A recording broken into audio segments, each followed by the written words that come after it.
understand and benefit from government initiatives like hii ya jukwaa la usalama ambayo umeleta. Itakuwa jukumu letu kuendelea kuhamasisha wananchi wapate kuelewa kabisa, na hiyo ni kazi yetu machiefs.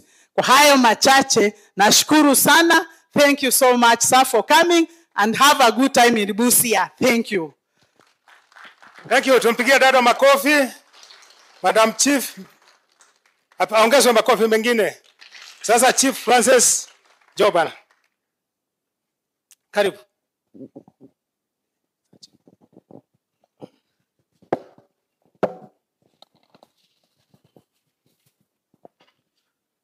Sir, I'm Francis Wabuko, Senior Chief, Elugulu Location, Butula Sub-County. Allow me, sir, to ride on the already established protocol and take this chance to invite you, to welcome you officially to Busia County. I also want to say, sir, I'm the chairman of Chiefs and Assistant Chiefs in the National Welfare of Chiefs and Assistant Chiefs. So, karibu. Let me take this chance to thank you for establishing Jukwaa la Usalama. And you have just told us during your introduction that we should feel free, not fear, because so far since you started, no one has been victimized because of what they have said during Jukwaa la Usalama. Normally, chiefs, we fear speaking before our seniors. Komanda tunaogopa kuteresa. Ukiteresa barua. So thank you for assuring us that. And so I feel so free to speak to you, sir.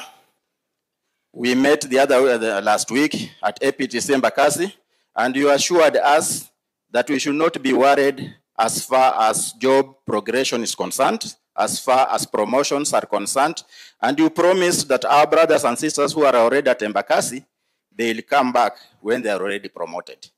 We noted that, and we thank you for that. Most of our officers have stagnated because of that training at APTC. You have to be trained to be promoted. And that training can only be sponsored by the government. We thank you, and we hope you will stay in this ministry so that what you have started will be able to benefit us. I come from Butula, sir. One of the main challenges we have there as far as security is concerned, hatuna kitu inaitwa gari. OCS wetu wa Butula hana gari. He has to improvise. Lazima haya gari ya mtu ndia operate. We have no vehicle. And it is really a bad picture for the government to lack a vehicle.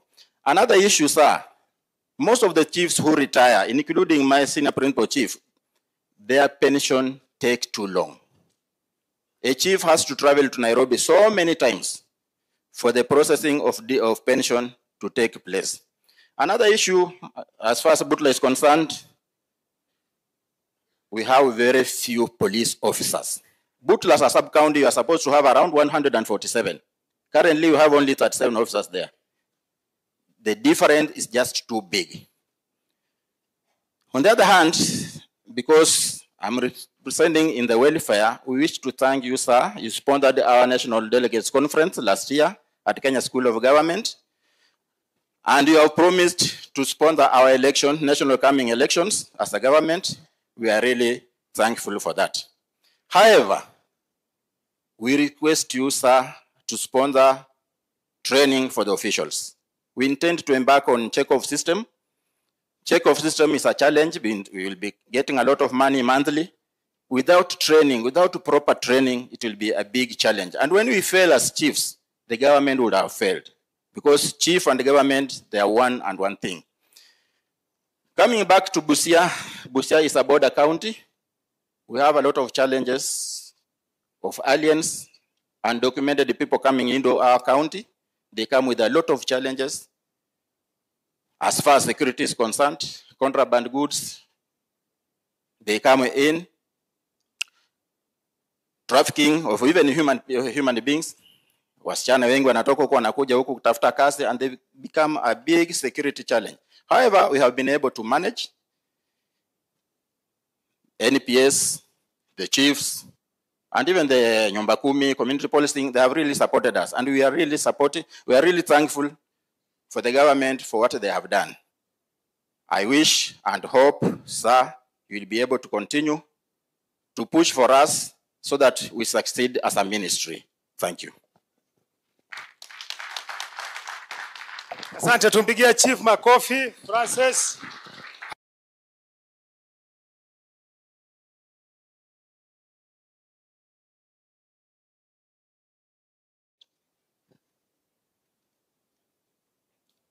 Asante Chief kwa maongezi mazuri na hiyo memorandum ambayo amepeana kwa waziri. So sasa kabla tutoke kwa machiefs, najua tumewasikia hao naibu ya chief na chiefs wenye wameongea. Nataka yule chief ama naibu ya chief ameona kwamba kuna jambo angelisema kama ni yeye angepata nafasi. So sasa ajitokeze. Any chief, any assistant chief? I said any chief, any assistant chief. Hatutaki mtu mwingine. Either chief or an assistant chief ukuje useme jambo hapa. Nimeona mkono mwingine ambayo sio wa chief ama naibu ya chief. Nataka chief peke yake. Just on George. RC kidogo tu. Tafadhali. Thank you. If you are a chief or assistant chief and there is something you want to add on top of what your colleagues have said, kama yamesahau. Kuna assistant chief? Inua mkono. Simama. Another one? Assistant chief. Haya, kuna chief? Wewe ni? Okay. Kuna assistant chief? No, you don't need to leave there. Just stand there. Simama tu hapo. Kuna assistant chief? Wait. Kuna assistant chief? Okay, the two are enough. So one to the point and the other one.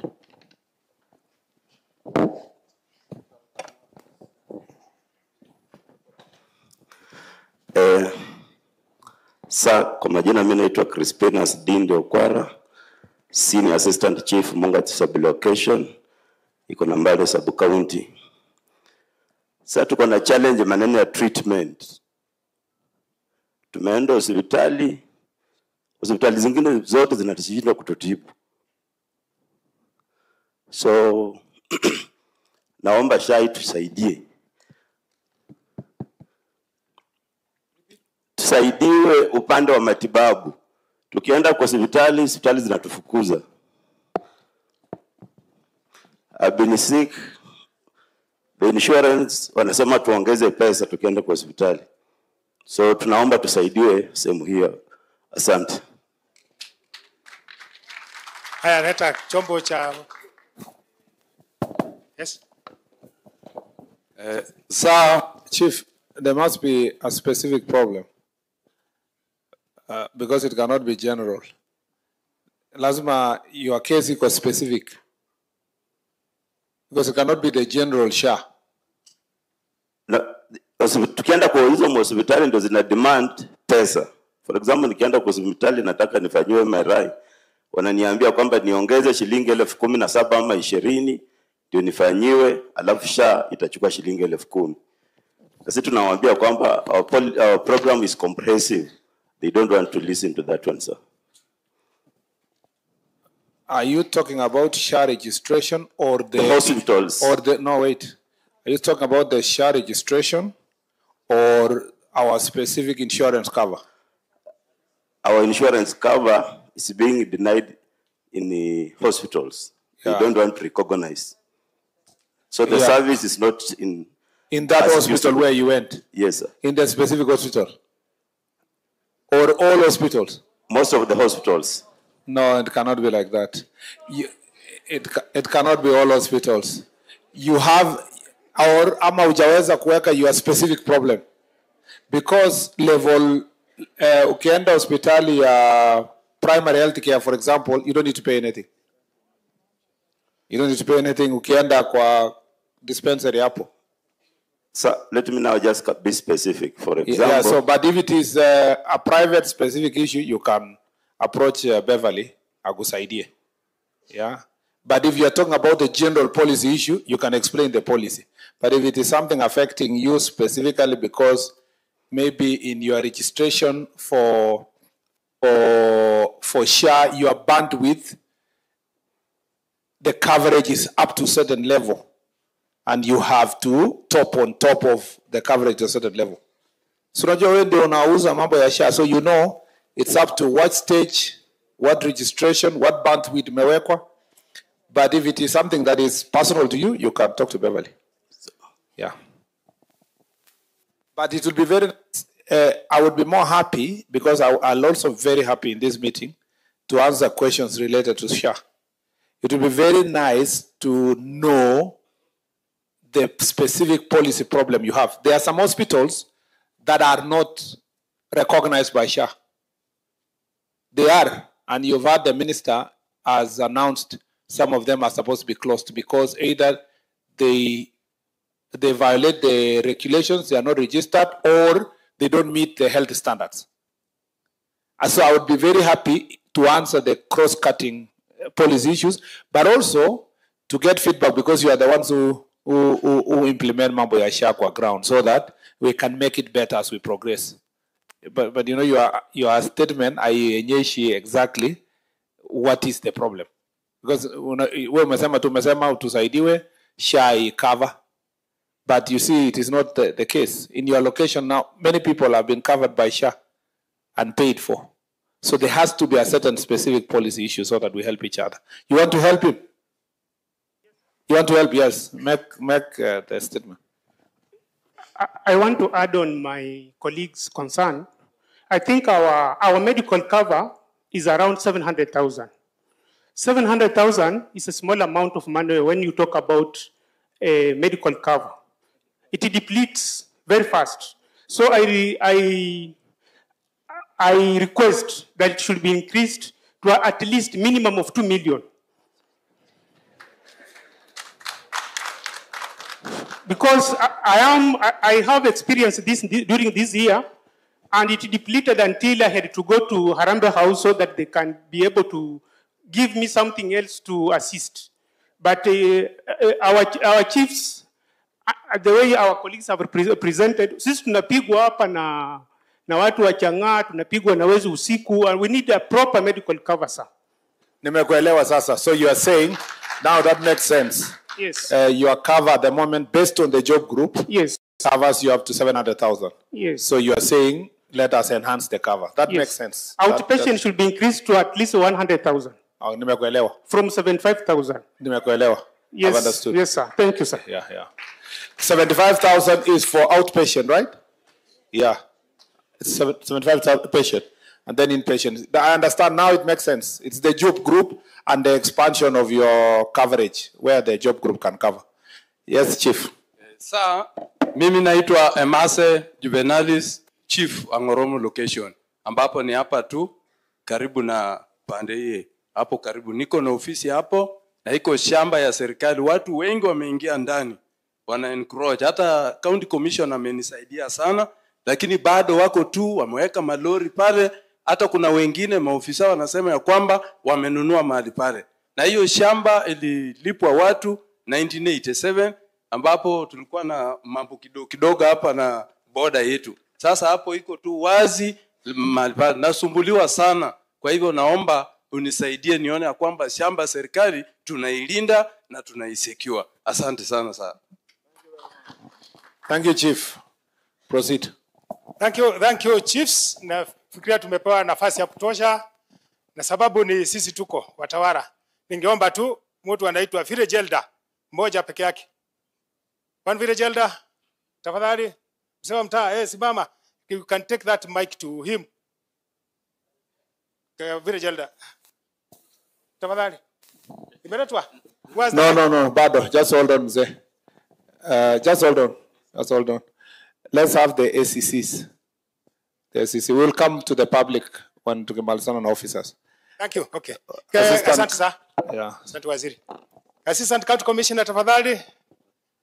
They know themselves. There were two of them. Please.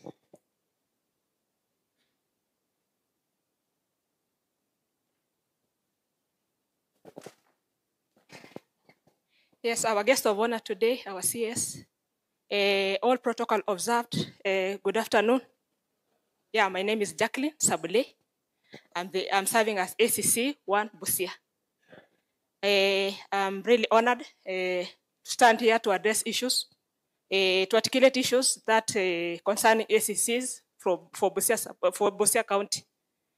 Yeah, the following, first of all, Bwana CS, we really appreciate for the promotion that you have gotten on the recent days. This year alone, several of us were promoted. I particular was promoted from being an ACC 2 to senior ACC. Some of our other ACCs were promoted to be DCC, something we had mentioned, Bwana CS. So we are really grateful. Although also we are grateful for the trainings that we have underwent. We underwent a number of ACCs underwent a DPA course last year. And I particularly also, I was privileged to attend that course. And I'm really grateful, Bwana CS. Yeah. Yeah, another thing, Bwana CS, I will not wish to forget is on uniform. As I speak, we received this, as a county, we received several 100 pieces of uniform. Something we have never witnessed. Before, we used to go to APTC to collect our uniform. And we normally experienced a lot of challenges. Some time cannot allow me to enlist all of them. We are really grateful for that, sir. So on behalf of the ACC, some of the ACC, senior ACCs have not attended the training that the DPA, kindly consider them, sir. Yeah, also we have the 2021 group. There are some who would wish to be promoted to the next job group. Yeah, that was there, Nini. Also, Bwana CS, we have also the challenges of vehicle. It's still a challenge. You find in a sub-county, there's only one vehicle. And maybe in that sub-county, there are numerous ACCs. Sharing that vehicle has proven to be difficult, and sometimes the ACCs are forced to use motor. Also, we have a challenge also with infrastructure. Some of our ACC are still don't have enough office space. Some are poorly equipped. Even some Bwana CS, even they not have, their offices are not connected to power. You can imagine.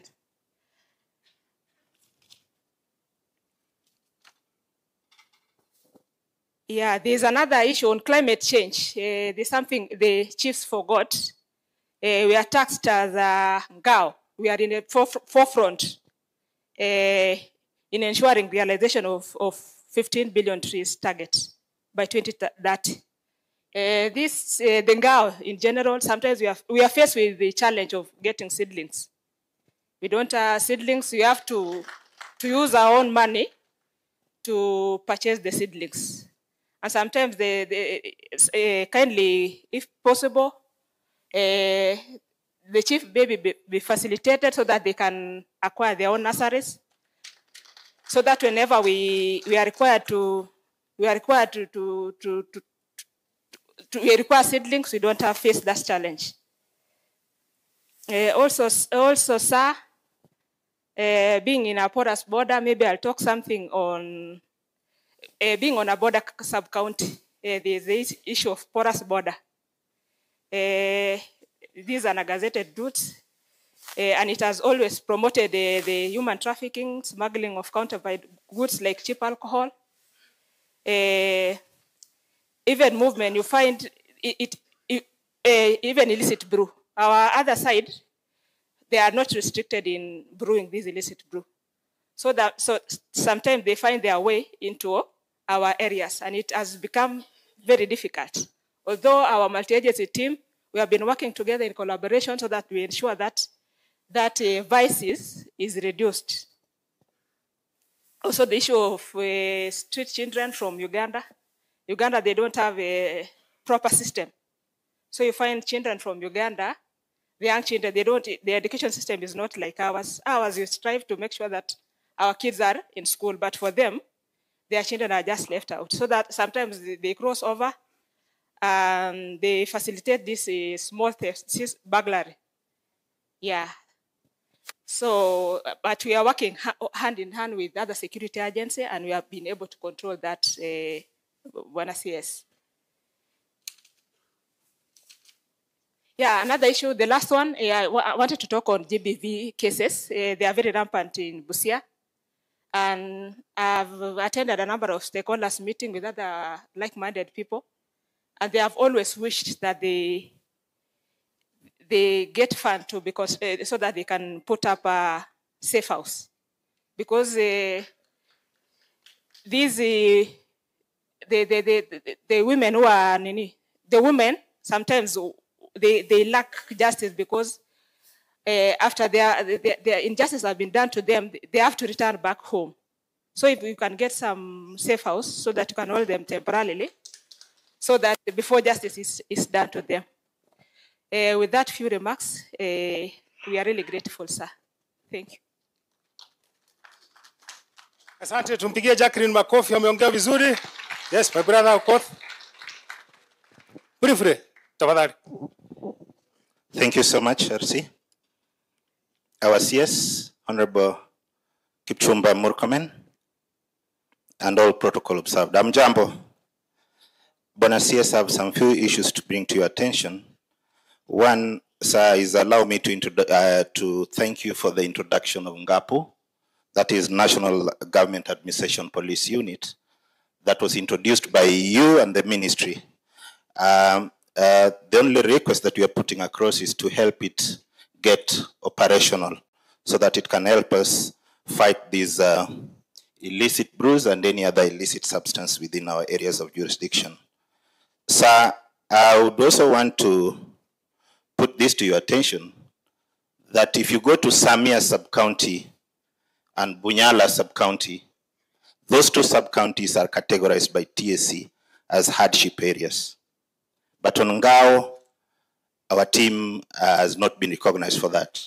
So we humbly request you that you consider Bunyala and Samia's hardship so that our officers can also get something out of it. Sir, I was so much happy when I went to KSG, when we met the president, you being there, and the president seriously talked so positively about Ngao, that there was a time he wanted the registration of farmers be done, and some consultant asked for a lot of money. But for Ngao, it was done within a month at a free cost. That tells you how important Ngao is. And the president went ahead and called Ngao machines, true wear machines. Sisi ni machine. Sir, at some point, machines also need to be oiled. I humbly request you that you can oil us through AIE. Nimesikia machifu wamesema uongeze kidogo. Hata sisi ACCs tunaomba uongeze kidogo so that we can feel so much oiled.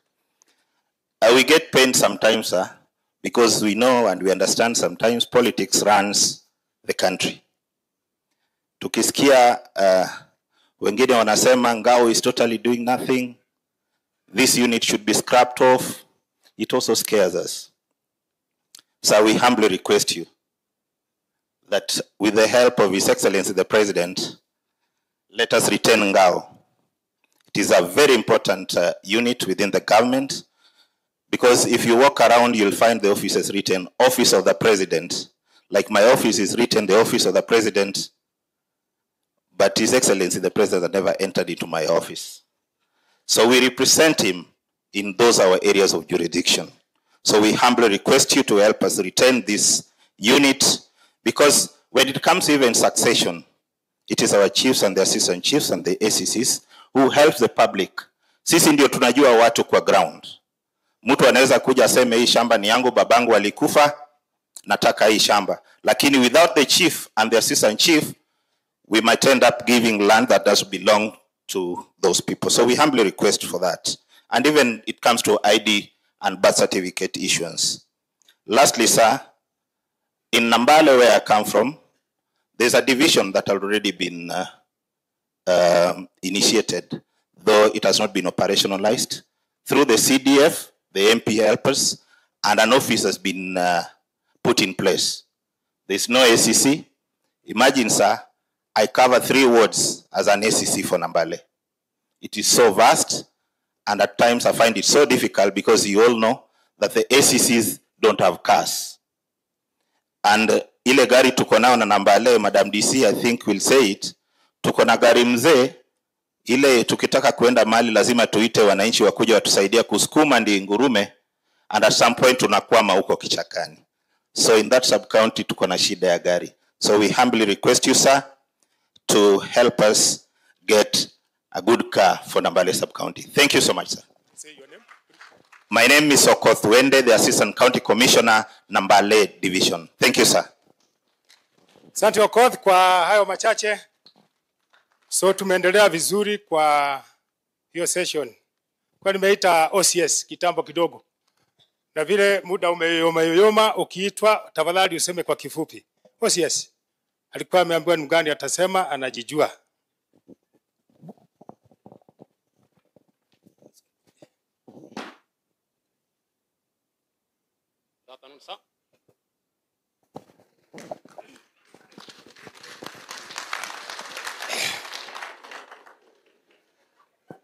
Honorable Onesimus Kipchumba Murkomen, Cabinet Secretary, Ministry of Interior and National Coordination, Elder of the Order of the Golden Heart, Mr. Gilbert Masengeli, Chief of the Order of the Burning Spear, Moran of the Order of the Burning Spear, Order of Grand Warrior, Silver Star, Certified Fraud Examiner, all protocols observed. Wananchi, colleagues, good afternoon. As I stand here, my name is Chief Inspector Simon Kiptanui Kerich, currently OCS Busia Police Station. As the chairman of the Busia Staples or OCSS, I want to present the following agendas. 1, the challenge that we face, sir, is transportation.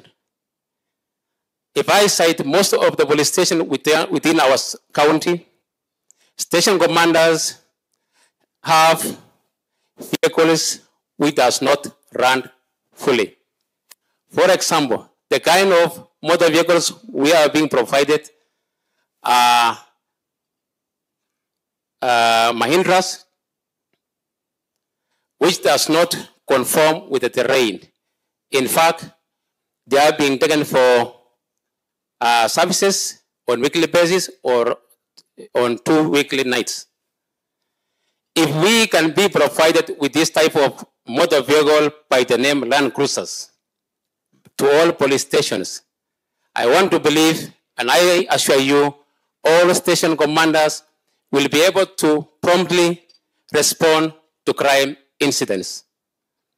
Sir, in that connection, we have the Ngao people or officers, including the Nyumbakumi and Good Samaritans, who may call us for their need of assistance.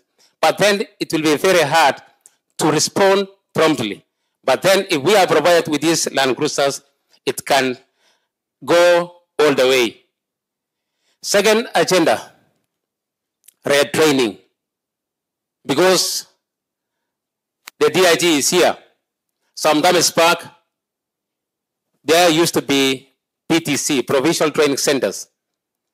Sir, this issue of retraining should be reactivated once again for all cadres, for all officers, so that they can better the delivery of services from time to time.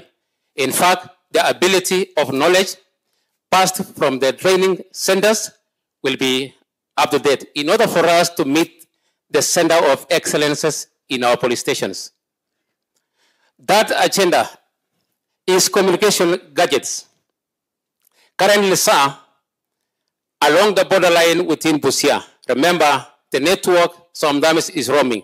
You cannot raise your colleague to respond to a crime.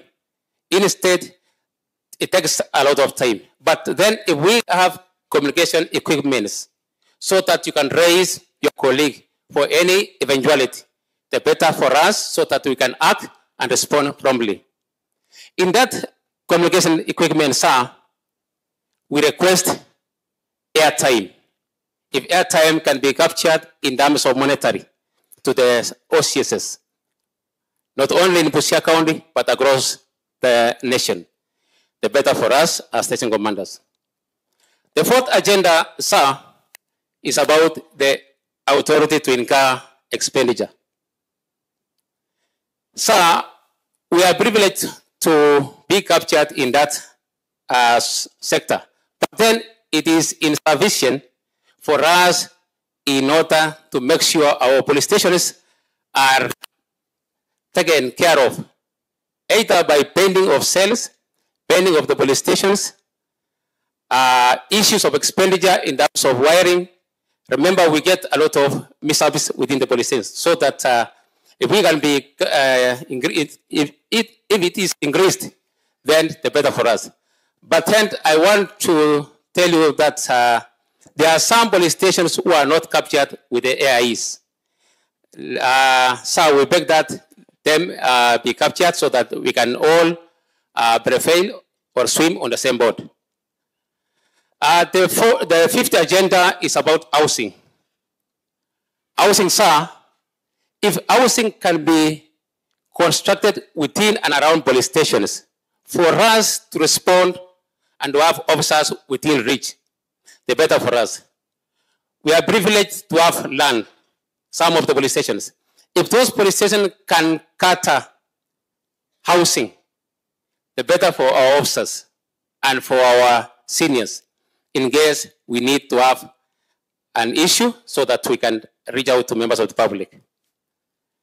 There are 60 agendas, sir, of which I may say we are thankful to the government of Kenya for giving us that opportunity. But then, in your presence, we have officers, as you have said, who are due to retire at the ages of 55 years, 56. And in your own wisdom, you have said they should move from that rank to the next rank. I beg to say this. I have one officer who is 56 years, a working hard officer. In front of these officers, if you may promote him to the rank of a corporal, so that these officers can believe in you, and I believe the county commander has the name of that officer, we shall be grateful. In line with that, we still have graduate serving officers over 10 years. Their degree might even sink below the door. Our organization to look into through you. Finally, I want to say thank you. God bless you. Welcome back again. We are working with the Busia County personnel, members of the public. We have good bravo, and we expect to extend the same in the near future. For the political class, I have no problem for now, but I'm still 3 months old. I don't know, but we reckon them and I will respect them. Thank you, sir. Tumigie OCS makofi. Thank you, amenena vizuri. Na namjua DIG vizuri sana. Thank you. That was very impressive. So sasa hizi tujipatia nafasi kidogo tusikie watu wanaitwa traffic. Kuna nafasi ya one traffic base commander kusema kitu. Na anajijua pia. Kaguna? Because the base commander who was to get an opportunity. It is you. Tafadhali.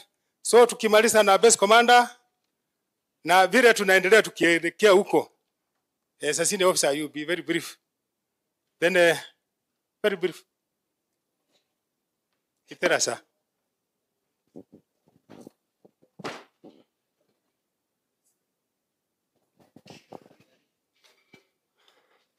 Our guest of honor, Honorable Kipchumba Murkomen,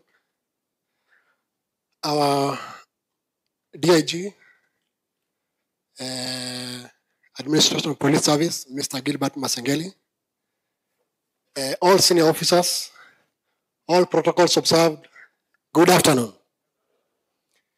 My name is Daniel Ntimama Lolmodoni, currently base commander Busia. I am barely 2 months old here, but I have seen the good image of Busia County. Sir, I would like to be very brief, and on behalf of the Busia and all Busia bases, I would like to talk about 3 issues. One is the issue of mobility. None of the Busia base has a vehicle. None. When you see in particularly Busia and Malaba, we have very long queues. In fact, we are very lucky today that there was no queue. But I'm sure from tomorrow, mostly Thursdays and weekends, we have very long queues, sir. So we'll have to have a vehicle so that we can patrol these queues at night. For Malaba, it can go up to 25 kilometers. For Busia, I can have around 13 kilometers. Another issue is road expansion. If this road can be expanded so that the trucks can have at least, so that these trucks can have their own side of, so that they cannot interfere with the normal flow of traffic. So if those roads are expanded, traffic flow in Busia County will be in a good situation. Another issue, sir, is the issue of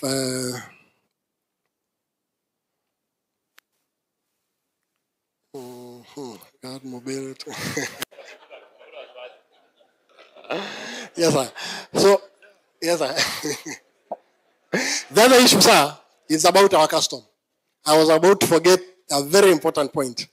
Our custom, sir. Mostly from the Ugandan side.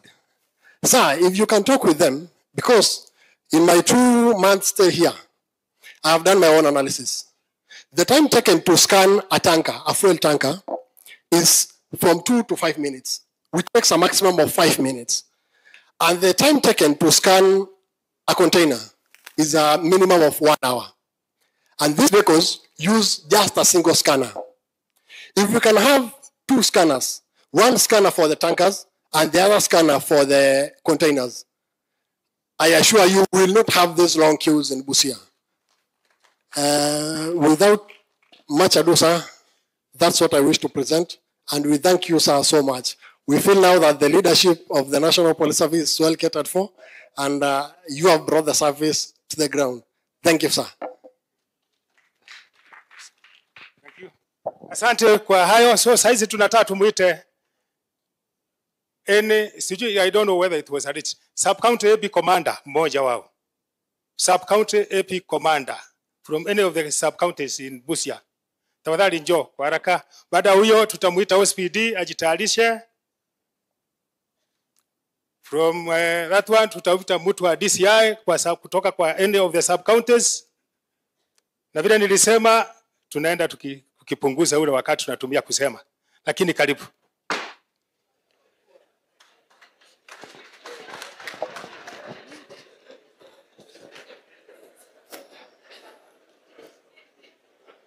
Our chief guest today, CS Interior and National Administration, Honorable Onesmus Kipchumba Murkomen, EGH, Sir Gilbert Masengeli, CBS, OGW, SS, Deputy Inspector General, Administration Police, Regional Security Team,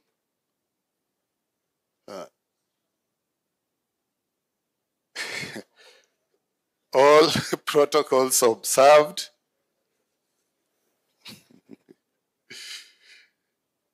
Sir, we are much delighted to have you today here in Busia. It has been long overdue Today I stand here before you with deep respect for the men and women in uniform who sacrifice daily to keep our country safe. Our police officers are the backbone of the security, the first response in time of crisis, and the guardians of peace along our border. I also know that beyond the badge and uniform, we are human beings, fathers, mothers, brothers, sisters, who needs to feel appreciated, supported, and fairly rewarded for our service.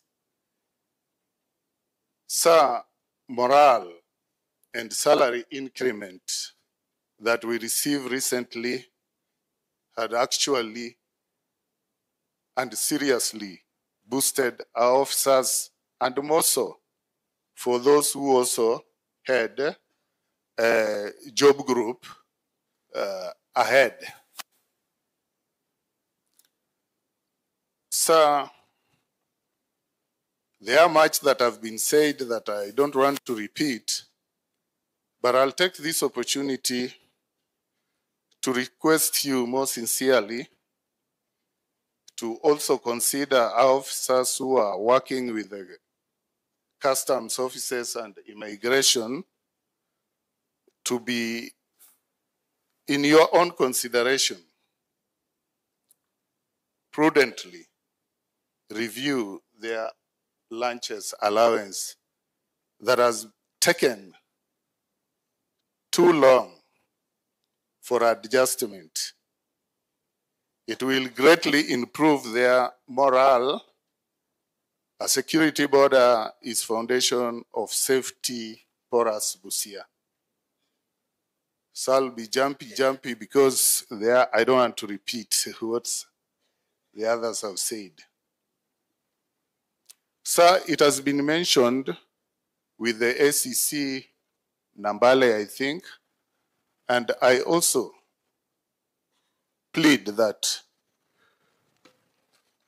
the officers, there are officers that are being paid risk allowance at Samia and Budalangi, and some corporates are also enjoying the same.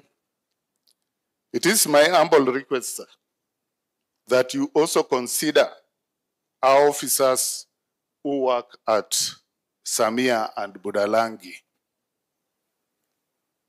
So you've talked about promotions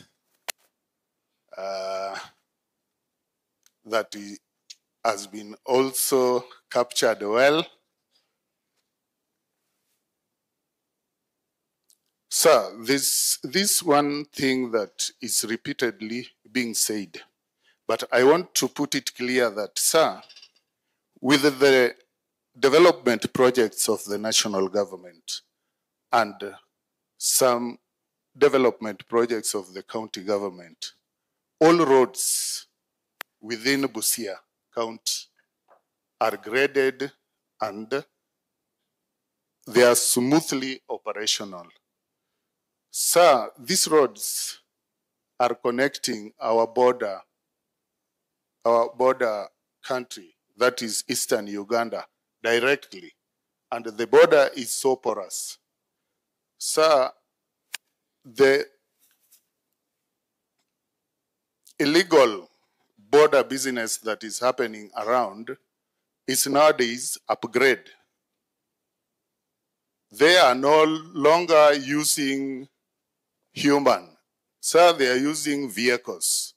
And the vehicles that they are using, without us being with the vehicles and enough fuel to counter this vice, it will be so much difficult to win in this vice, since that they are using fast-moving vehicles and we have very few vehicles that are operational. So, sir, if only one sneaks and reach other places within the country, you'll hear it very loud. In conclusion, sir, I'll still plead that due to integration of administration police to Kenya Police Service, sir, we are very few that we cannot cope most of our assignment. This forces our officers to operate within 24 hours, even without rest. Sir, it's necessary remedially and is urgently required that you address this. Finally, sir, it has been said that, and it's also in our SSO, that those officers that are within 55 years and above should be considered to transfer in the near sub-counties or counties so that they can get prepared and intermingle with their communities. They assimilate themselves with their society as they approach retirement. Also, we request this deployment to be effected in the month of December, so it enable them to organize their families well. Thank you so much, sir.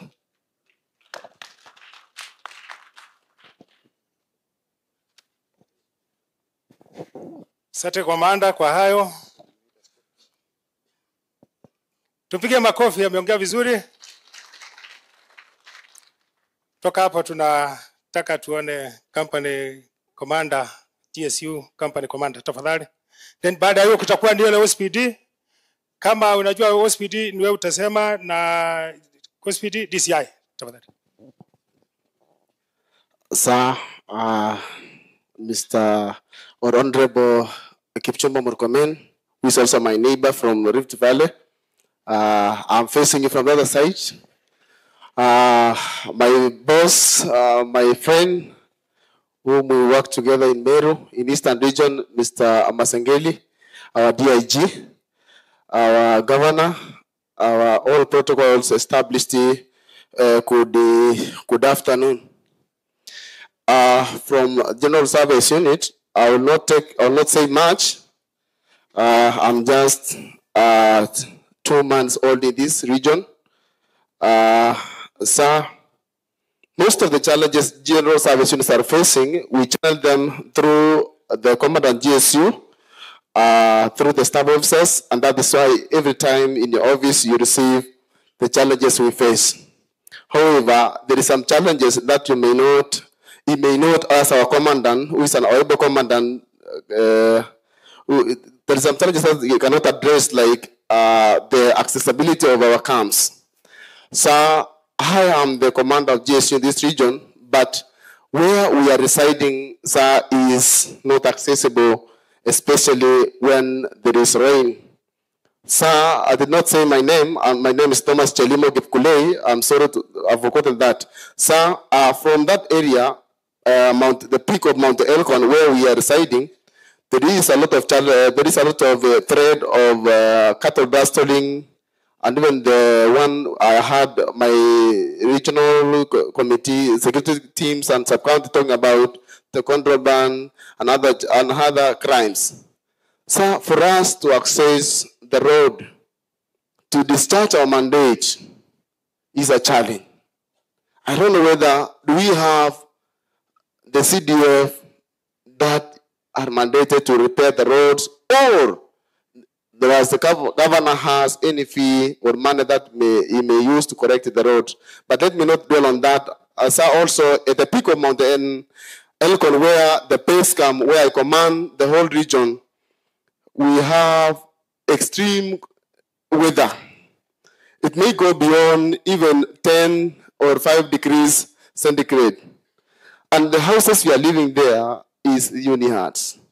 I am requesting your officer that we may consider such base camps that are established by, and they have the permanent camps for GSU that has title deeds and have also their established camps, that are base camps, be given a permanent structure so as they have a good place for them to reside. Lastly, sir, where we are in the peak of Mount Elgon also, we have a lot of agricultural activities going on, and those people are feeding Bungoma County and other counties because there is rain from January to January mostly, and they produce all sorts of agricultural products, and the president himself did good by giving them the subsidized fertilizers. That's why those people are doing their farming every day.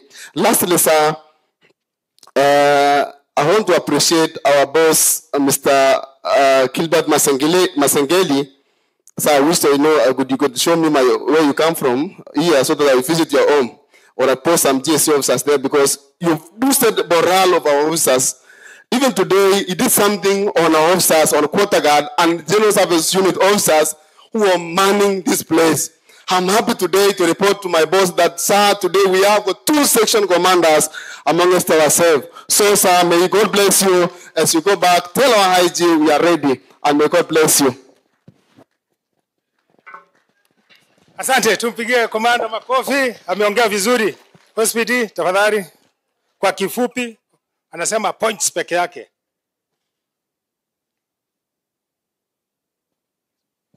Good afternoon, sir. Our CS, who is also our guest of honor for today, sir, Mr. Murkomen, and your entourage, sir. My name is Yuni Nyanja. I'm the Sub-County Police Commander Butler. I'm here to represent the OCPDs from Busia. I'm also the chair of OCPDs in Busia County, sir. As earlier on enumerated, Busia has 8 sub-counties, and the approach that we embrace is a multi-agency approach, sir. That is what has kept us moving, because a multi-agency approach is the most effective method of handling emerging issues. It minimizes the perception of corruption, enhances accountability, and encourages unilateral decision-making. We have an issue that I've observed, and we have observed as a sub-county police commander, sir. There is an emerging issue of political goons. There is an increasing incidences of politicians failing to abide by the rule of law, resorting to using of goons. Leaders are urged to set the right example and condemn this trend. The goons have advanced into acquiring uniforms, making it difficult to differentiate between the law enforcement, and this might turn our country into a militia country. Sir, I was privileged some time back to have worked in South Sudan, where there is no rule of law. If we go as per what is going on, the way the political class is going, we're going to lose this country, sir. We have an issue of illicit brews. There is a retrogressive culture of the community in Busia County. In some counties, illicit brew has become deeply ingrained, with functions perceived as incomplete without it, sir. We have also the cross-border trade in Bangi, illicit brew, Busa, Changa, legalized and cultivated in Uganda. This worsens the situation, making it hard to curb the vice, sir. We are doing continuous crackdown to curb that, sir. We have the cultural social challenges, that is the disco matanga, and so many children are getting lost into this disco matanga issue. Though a culture practice, it often escalates into insecurity and social disorder. Leaders must sensitize citizens on its negative aftermath. We have also the issue of porous border menace, proliferation of counterfeit goods, contraband, and human trafficking facilitated by unregulated borders. We also have motor vehicle theft through the porous border to Uganda and vice. I can cite one incident that what we have done, we are collaborating with the Ugandan and the security team between Busia and Uganda. There is a time a border was stolen, and we collaborated with the Uganda, and we managed to recover that border, sir. So we are also intensifying patrol on the routes so that we curb that menace, sir. In terms of challenges, sir, we have mobility challenge. In the sub-counties, only 2 sub-counties have vehicles. The rest 8 don't have, sub-county police commanders don't have vehicles, sir. And it's really a challenge because as much as we want to do foot patrol, sir, it's not possible to move around the entire place on foot. So it's there is need, sir, to be facilitated with motor vehicle. The issue that has also been talked about, AIs, we request that it be enhanced, sir, and then there is one sub-county, TESO, that does not have AIE, TESO Central, sir. The OCPD does not have an AIE at all, sir. In terms of deployment, there is understrength that has been brought about by maybe I think because there has not been recruitment for the last 3 years. So there is really understrength in terms of personnel, sir. And on personnel, I wish, sir, to request if we can go back. We appreciate that we were given that opportunity of living outside the police line, sir, but it's coming a challenge when it comes to operations because you cannot get officers at a centralized place. If we can have houses built in a camp so that when we need a quick response, we are able to get our officers in time, sir. In those challenges, I think that is all, sir. I want to appreciate the motivation that you gave officers last month, and I request that if it can be done annually, sir, we will appreciate. And lastly, sir, I think I want also to appreciate you because in my 33 years of service, sir, I've not been in such a forum, and it's one of its kind, sir. Thank you very much, sir. Thank you. Tumuongeze makofi, amesema vizuri. Very good. Sasa tunataka tuongeleshwe na commander wa Kenya Coast Guard Services, tafadhali. Then baada yake kutakuwa na officer wetu wa prison, mtu wa DCI. Karibu.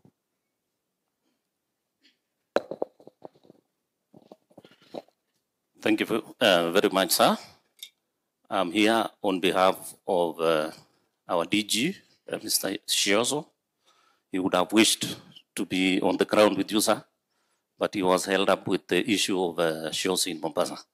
So he has sent me here to represent him.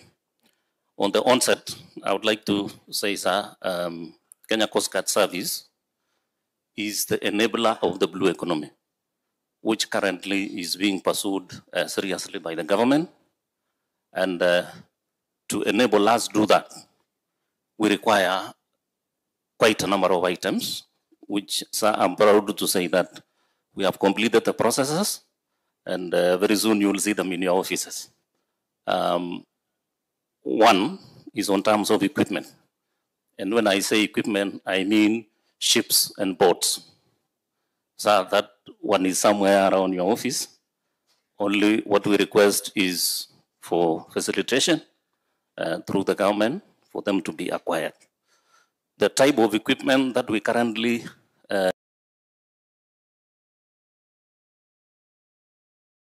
use is what was given to us mainly by the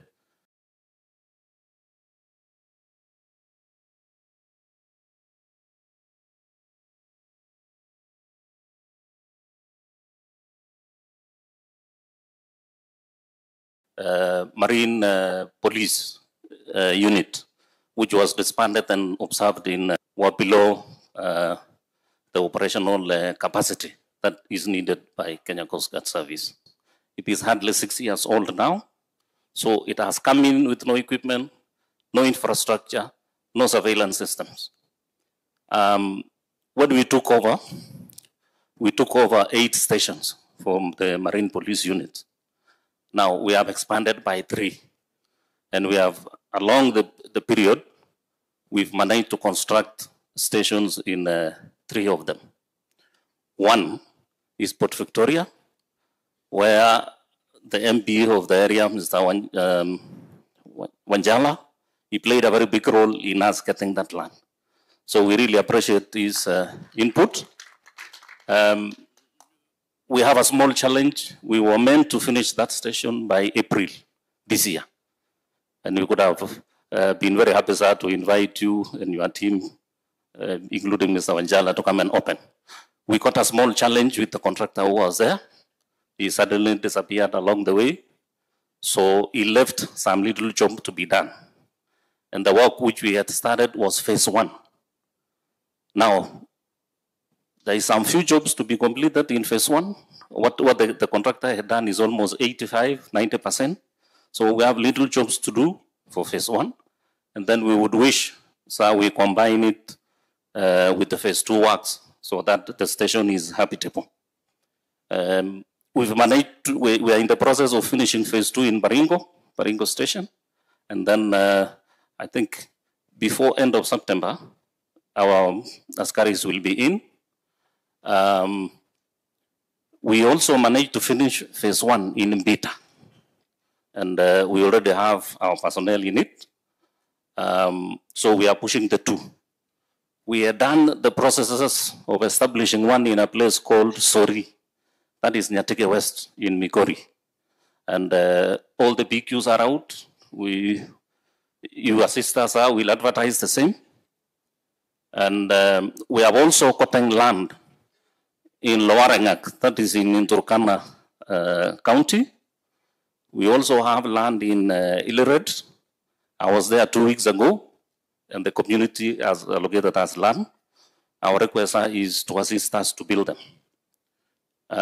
Coming to the personnel, Kenya Coast Guard Service is established for 1,400 plus personnel. But presently, we have a manning level of around 350, which is way, way down. Even though I will not say those were the Coast Guard personnel. The team which was brought in was to put in the infrastructure to enable Coast Guard to be able to recruit its own personnel. With that, the issue of being enabled to recruit, we have finished that. It is now being handled by SRC. PSC already approved it. It is in the tail end with the SRC. So we also require eyes to be able to see far. Currently, the mandate of Kenya Coast Guard Service is restricted to 24 nautical miles. That is roughly 30 kilometers. And as being the enabler of the blue economy, resources are stretched way beyond, up to the EEZ. I'm happy, sir, to report to you that we identified the surveillance system that can enable us to see beyond the EEZ, close to 400 kilometers deep into the sea.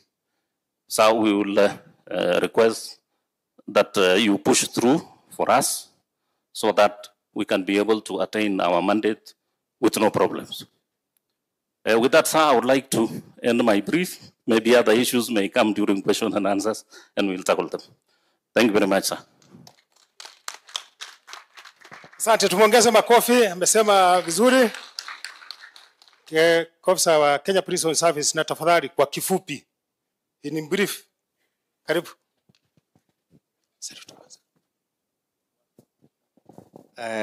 Our CS Interior, Honorable Murkomen, allow me to ride on the already established protocol in the interest of time. Busia County has 2 prisons. There's a women prison and the main prison, and as such, I also double as the commander of Busia prisons. So as of today, we had 660 inmates from the male prison and 30 inmates from the female. From the male side, we have about 300 remandees. And that prison was meant to contain around 300 only. So we had double the number. So it goes without saying that congestion is an issue. And most of the remandees, though they have, okay, fine. So our main business is containment and safe custody of offenders. A job we are doing well because from the beginning of this year, we've not had any case of escapees. Last year, we had one of a petty offender, but we're still pursuing the escapee. A challenge that I would wish to raise, because every time we talk about Busia, we're talking about a border town. We normally have foreign offenders. And these people are supposed to be repatriated after completion of their sentence. I've had a challenge with the immigration department because after completion of the sentence, I'm supposed to hand them over for repatriation. But the immigration are not facilitated for the repatriation because whenever you take them there, they have an issue in picking them. So if that would be addressed, I think we'd not have so many issues. Before the CC stands up, I'm done. Thank you so much. Asante kwa kutia amri. Thank you very much for being brief. Deputy County Commissioner, tafadhali. DCC. Nani alikuwa aseme kwa niaba ya Deputy County Commissioners? Sorry, kidogo Caroline. Just wait briefly. DCI, tafadhali. Who has to talk? Yes, please. I'm sorry, I called you, then called somebody else. Then after that, Caroline, please be ready. Karibu. Sorry.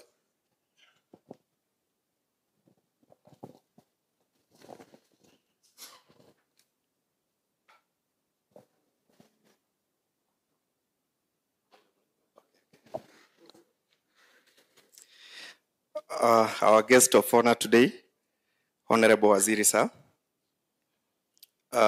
and riding on the protocol already established.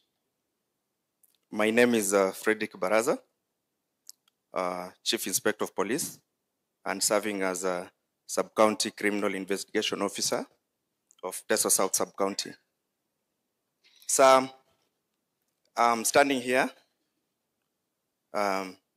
to represent my fellow DCIOs, raising some few concerns that would also wished them to be looked into. Sir, we thank you for mounting of capacity building courses.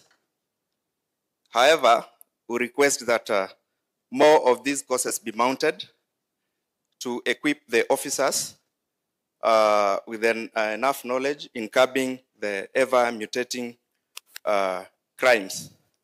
However, when the same is done, sir, would like that the same to be done in fairness, so that we don't have cases where we have a single officer attending several of these courses and other officers not having even gone through the basic crime investigation course. Sir, there was also a concern on transfers. We appreciate that transfer is normal in the course of our duties. However, we have had cases where an officer is transferred from a border point to a border point that is close to 1,000 or rather 500 to 1,000 kilometers away. So I would request that when transfers are done, sir, it should be within, it shouldn't be that too, a too wide area. It also, it becomes a long toll to the officers. For instance, an officer being transferred from Sambweni to Busia border point. So would request that if he is considered to be transferred along, even the next neighboring region, it will be okay. Yes? No, not really, sir. Yeah. Sir, we appreciate the robust equipping of forensic laboratory at DCI headquarters. However, it is the view of my colleagues that the same can be devolved, if not to regions, but to major towns like Kisumu and Mombasa. We say this in appreciation of the government chemist. We have one in Kisumu and Mombasa. How I wish other services that are done at our main forensic laboratory can be devolved within time. It is a long-term process though, but it is important that it is put into consideration. And this site will save on resources because most often we have to travel to Nairobi to take samples, and maybe you again go check, the samples are not yet ready, you'll again go, so it will be a save on the resources. Sir, another challenge is a common challenge of transportation.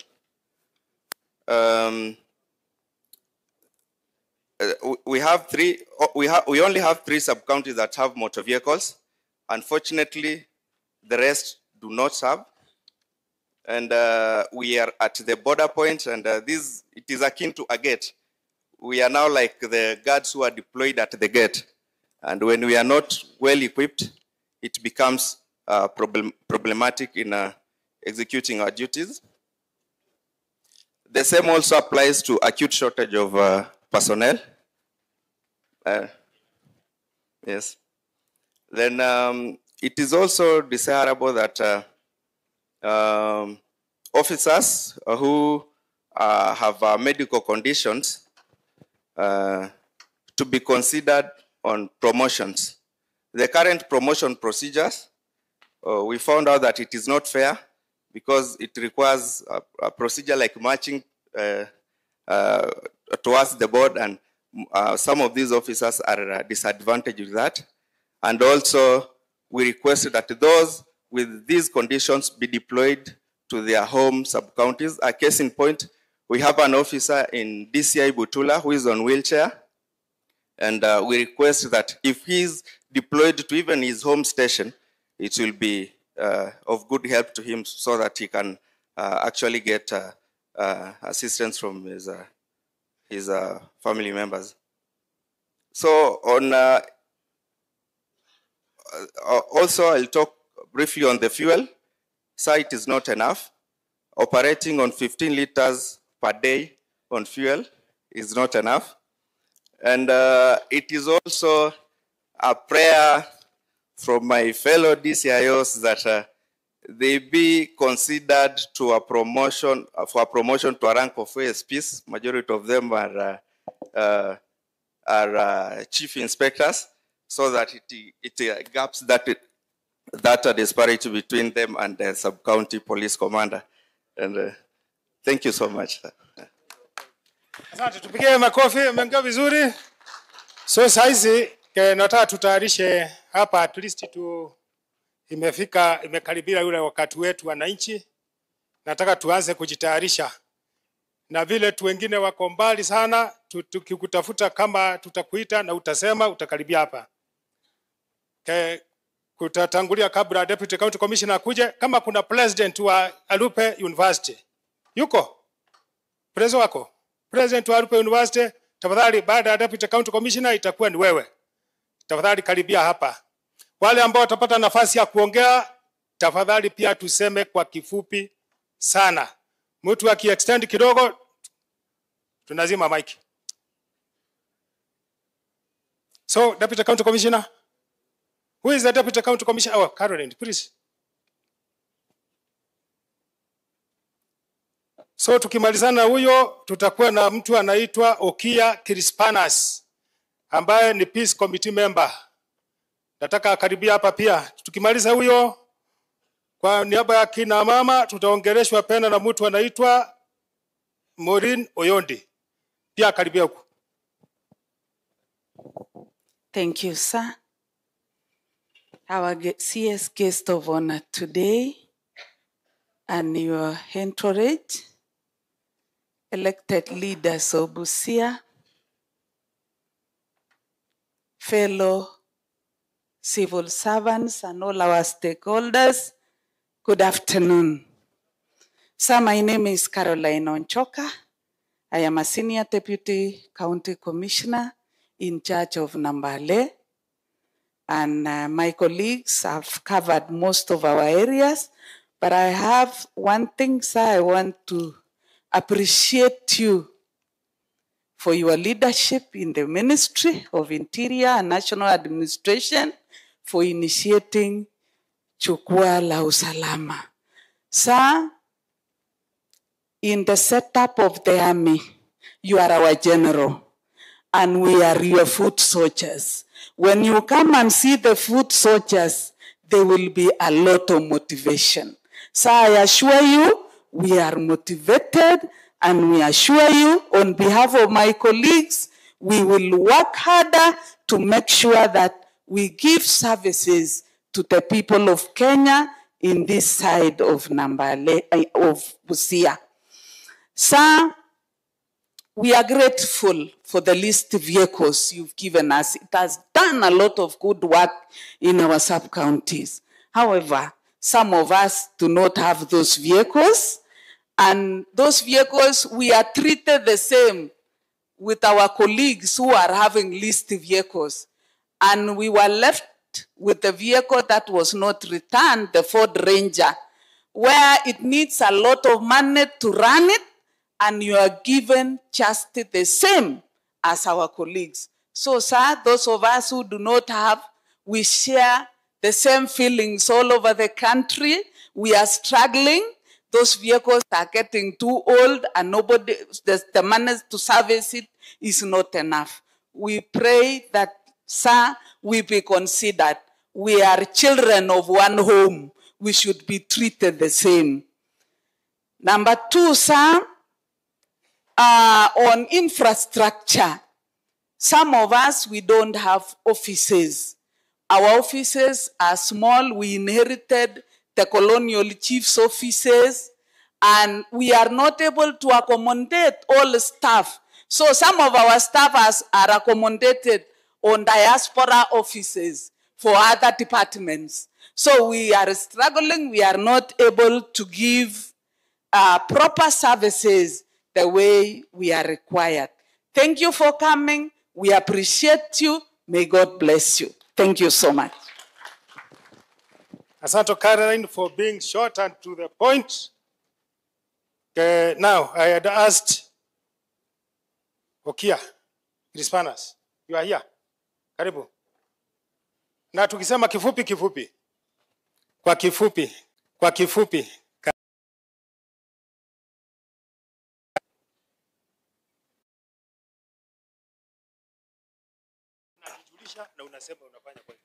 Our CS, I'm Okia Crispinus, a peace member from Samia Sub-County of Funyula Division. I'm here to present my views on peace. Actually, for peaceful coexistence on the ground, we have the structure that helps in ensuring it works. We have the nyumba kumis in our areas. We have the village elders. We have the assistant chiefs, the chiefs up to the highest level. And we need also proper coordination between our security agents and the entire Ngao system to curb these issues of mushrooming gangs. Although crimes will always be there, but what matters is how well our people are informed to report the latter. And also, about the welfare of our village elders, sometimes back around April, we were in a meeting at the regional commissioner's place and discussed about the welfare of the elders. How I wish and humbly request that the government considered them in a honorarian way, because they play a very crucial part in assisting matters of peace, security, reach the assistant chief and the chiefs up to the highest level. Sir, I really appreciate. Thank you so much for honoring me with this session. Thank you so much. Very good. Asante sana. Najua kifupi ni kifupi, sio? So apigwe makofi kwa sababu hiyo. Okay, the invited who else? Karibu madam. Pia kwa kifupi.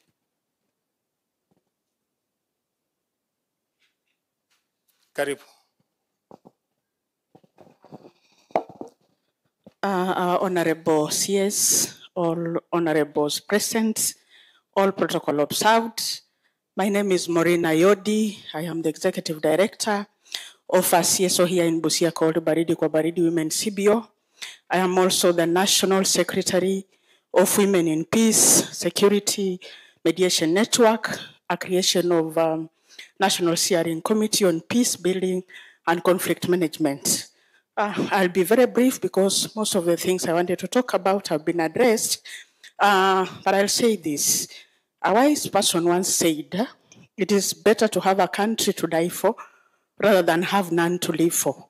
So saying that, I mean, the issues to do with peace needs to be intentional.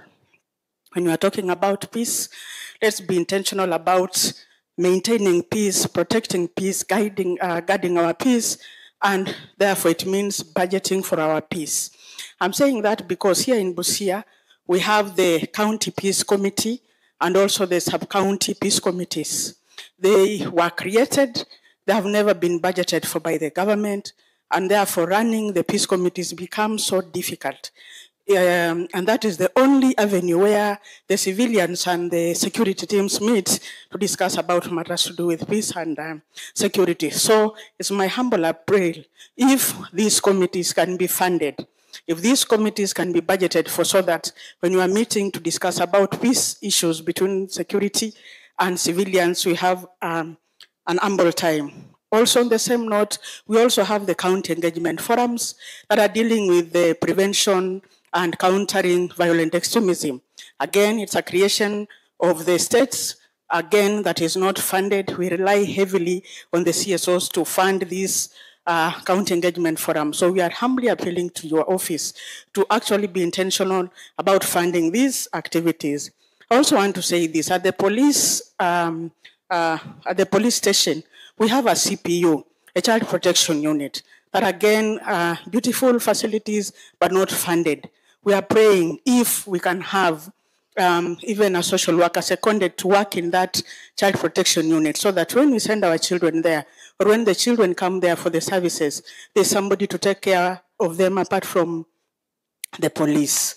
And lastly, I want to talk about here in Matayo sub-county, the president was kind enough to fund a grain storage and drying facility.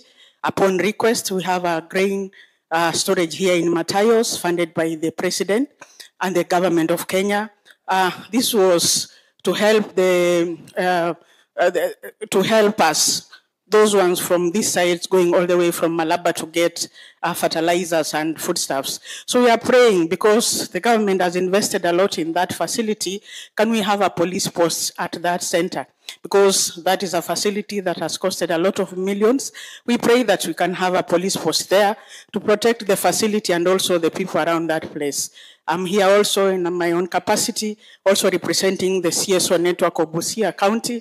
I don't know if they'll be given an opportunity to talk, but remember us also, because we are doing a lot of work complementing what the government is doing. Thank you so much. Thank you for that brief speech. Okay, now, wacha tusikie agency kidogo. President, karibu. Tafadhali kwa kifupi.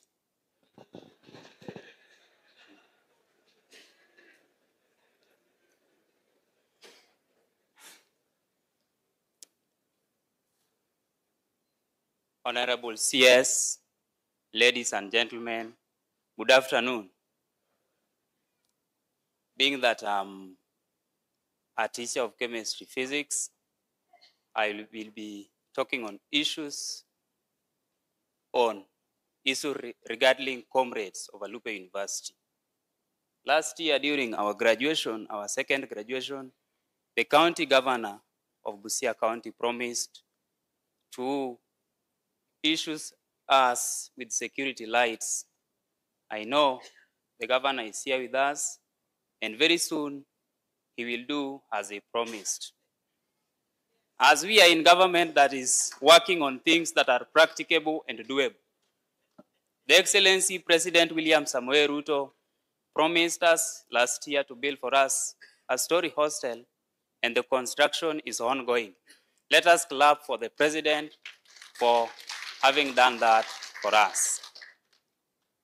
Another thing that I would wish to ask the Interior Security is about the security personnel that we are in border. The university is located in border.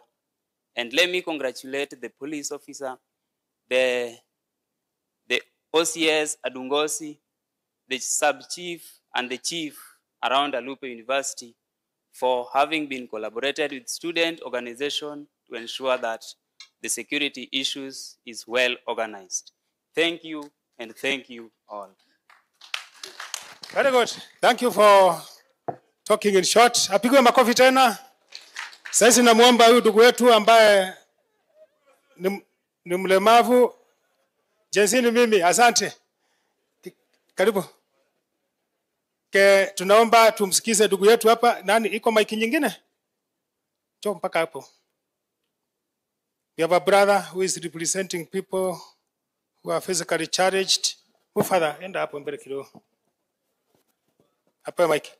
Halafu kisha akimaliza tunataka watu wa border, no sio border, beach management unit tafadhali kuja hapa.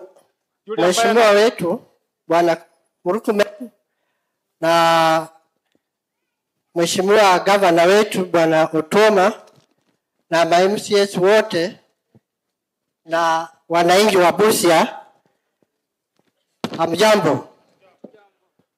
Mimi kwa majina ni Linus Wesonga kutoka Butula. Niko upande wa ulemavu. Na ningeomba upande wa ulemavu security.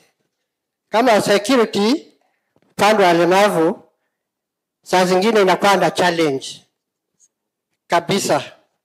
Kwa ajili unaweza kuwa umeenda safari, masaa imeisha, na ukienda kwa gari unaambiwa nafasi hakuna. Na kitambo utembee upate mahali utaenda ujisaidie, inakuwa ni shida. Alafu upande wa walemavu sana sana kufikia mahali kama umesaidia upande kama uko na mke na familia yako kwa boma, upande wa kusaidia hao familia ni challenge. Wengine tunapeleka watoto shule na hao watoto kufaulu tu kupata mahali nafasi inakuwa ni ngumu. Kwa ajili ukienda mahali kwa ofisi unadhauliwa, utakani uongee hapa, utaongea nini? Sasa unajieleza mpaka unashindwa tuko Kenya yetu hii ama niko wapi? Kama mimi Bwana Murkomen niko na watoto nimepeleka shule. Mwingine ni wa university, mwingine msichana alifanya ualimu, mwingine amejaribu kijana mara 7 kwa kwenda recruitment. Imekuwa ni ngumu. Sasa juzi aliingia NYS. Kurudi aliniambia mzee, mimi nilikuwa nataka mahali naweza enda hata kulala kwa msituni nikingoja Al-Shabaab. Lakini pale sioni vitu kama hiyo ikitendeka.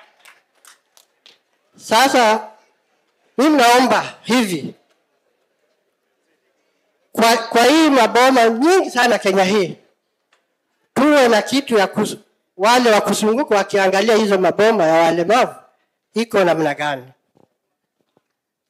Sasa hii recruitment yenye inakuja, naomba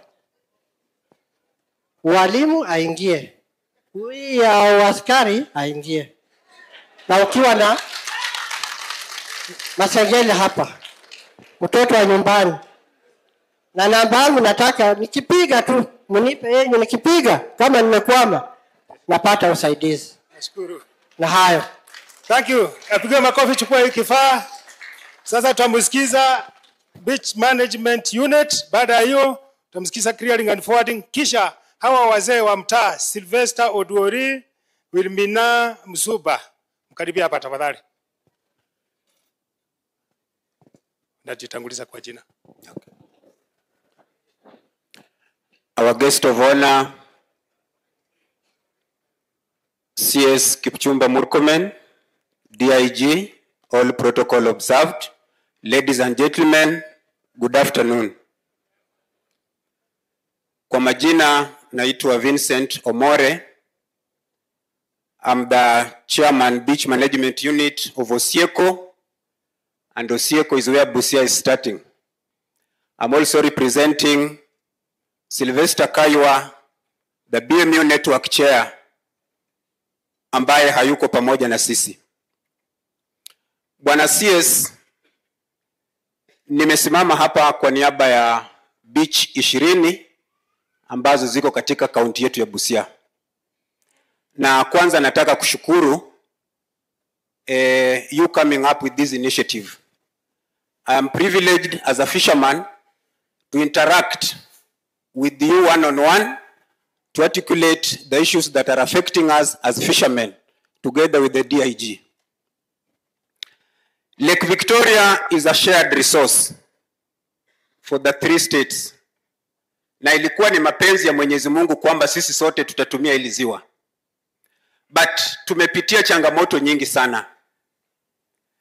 Nashukuru viongozi wetu ambao wameweza kupiga kelele kuona ya kwamba usalama wa wavuvi umetekelezwa. Hasa Mheshimiwa Rafael Wanjala wakati aliingia bunge, hayo ni mambo ambayo alikuwa akipigia kelele kila uchao kwamba wavuvi wetu wawe na usalama.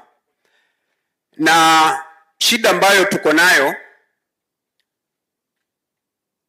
officers wa Uganda wangali wanatusumbua. Wanasumbua wavuvi. Kutengeneza boti, ununue engine, uweke nyavu is a $500,000. Na inafika wakati tunapokuwa ndani ya ziwa, kuna levies tunatoa ambazo are unaccounted for. Sababu hizi pesa tunapeana na kuna receipt.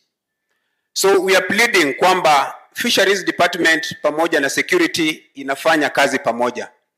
Nataka kushukuru idara yetu ya Coast Guard. They have been on a call, especially wale ambao wako stationed Sumba.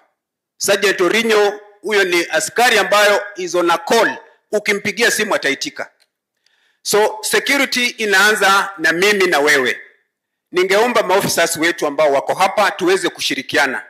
There are many lapses. Unajua kuna vitu zingine ambazo nyinyi kama maofisa wa usalama hamwezi mkaona immediately.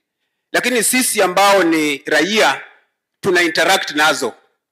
But when we make calls, tafadhali muitike na muweze kurespond. So nilikuwa nikiomba CS kwamba vile mkubwa wa Coast Guard amesema hiyo equipment na kuweka facility ya Sumba iwe active, iweze kufanywa kwa haraka kama inawezekana. Kwa sababu kuna gap. Unaona ya kwamba Coast Guard tuko nao hapa Port Victoria tena mpaka Mbita. Hapa katikati unaona kuna shida. Jambo lingine ambalo pia ningependa niweze kupata jawabu ni kwamba saa zingine tunaweza pigia Coast Guard simu na wawe hawako karibu. Wale maofisa wengine wa polisi wanaweza kuingilia kati kusaidia kwa sababu kwa security hakuna gap. Lakini saa zingine tunapowaendea tunaambiwa kwa ziwa ni Coast Guard peke yake. So saa zingine hapo pia tunapata mianya ya uhalifu kuweza kutendeka. Jambo lingine ni kwamba kuna harmonization ya fisheries policies and regulations to all East African states. Nashukuru rais wetu aliweza kukaa na rais wa Uganda kuweza kuweka mikakati kwamba tuweze kuwa na leseni moja. Hilo ni jambo ambalo linaweza kutusaidia. So naomba tu viongozi wetu ambao mko hapa tuweze kuona ya kwamba jambo hilo limefuatiliwa na pia liweze kutekelezwa jinsi ambavyo inastahili. Kwa sababu pesa ambazo tunatoa ni mingi. Mvuvi anatumia shilingi 50,000 ndiposa aenda vue huko. So inaleta changamoto na unapata ya kwamba wavuvi wengi wameinika lot of loans kuona ya kwamba waweze pia kusaidika kutekeleza wajibu wao. Jambo la tatu, tumekuwa na cross border meetings pamoja na our neighbors from Uganda, na hii imetekelezwa na DCC, especially wa Bunyala ameweza kufanya hiyo. So nilikuwa naomba ya kwamba saa zingine tunafikia upungufu, kama hizi meetings zinaweza pia kuwa facilitated na serikali yetu, inaweza kutusaidia kwa sababu zime generate some fruits. Wale Waganda ambao wavuvi wa Kenya ambao walikuwa wakishikwa Uganda kila mara kupelekwa kotini, saa hizi imepunguka kwa sababu ya hiyo harmonization. So tunaomba ya kwamba mikakati kama hiyo inapowekwa pia tuone ya kwamba inaweza kusaidia. Mwisho,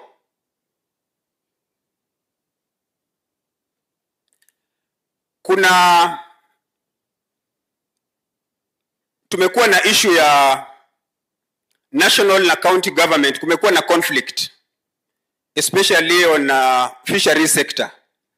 Najua ya kwamba fisheries is devolved, lakini saa zingine wavuvi wetu wanaambiwa wakati ile license ya national na pia license ya county, so atuelewi which is which. So ni vizuri pia wakati mnapokutana wavuvi waweze kujua ya kwamba ni leseni gani ambao wanafaa wachukue na wafanyie kazi. Mwisho, bwana CS, mimi natoka place inaitwa Usieko. Na Usieko geographically police station yangu ni Port Victoria. Ndiposa nitoke Usieko nikuje Port Victoria inabidi niende Bondo, nirudi Siaya, ndio nikuje Usenge. Nilikuwa nikiomba ya kwamba if we can have an engine boat pale Usieko, iweze kusaidia pia mambo na kurahisisha, kwa sababu kitoka Usieko mpaka Port Victoria na engine is 30 minutes. So inaweza pia kurahisisha mambo, kwa sababu maofisa wetu wakati tunapowapelekea mambo na insecurity issues, anaangalia huyu mabusu nitapeleka port sangapi.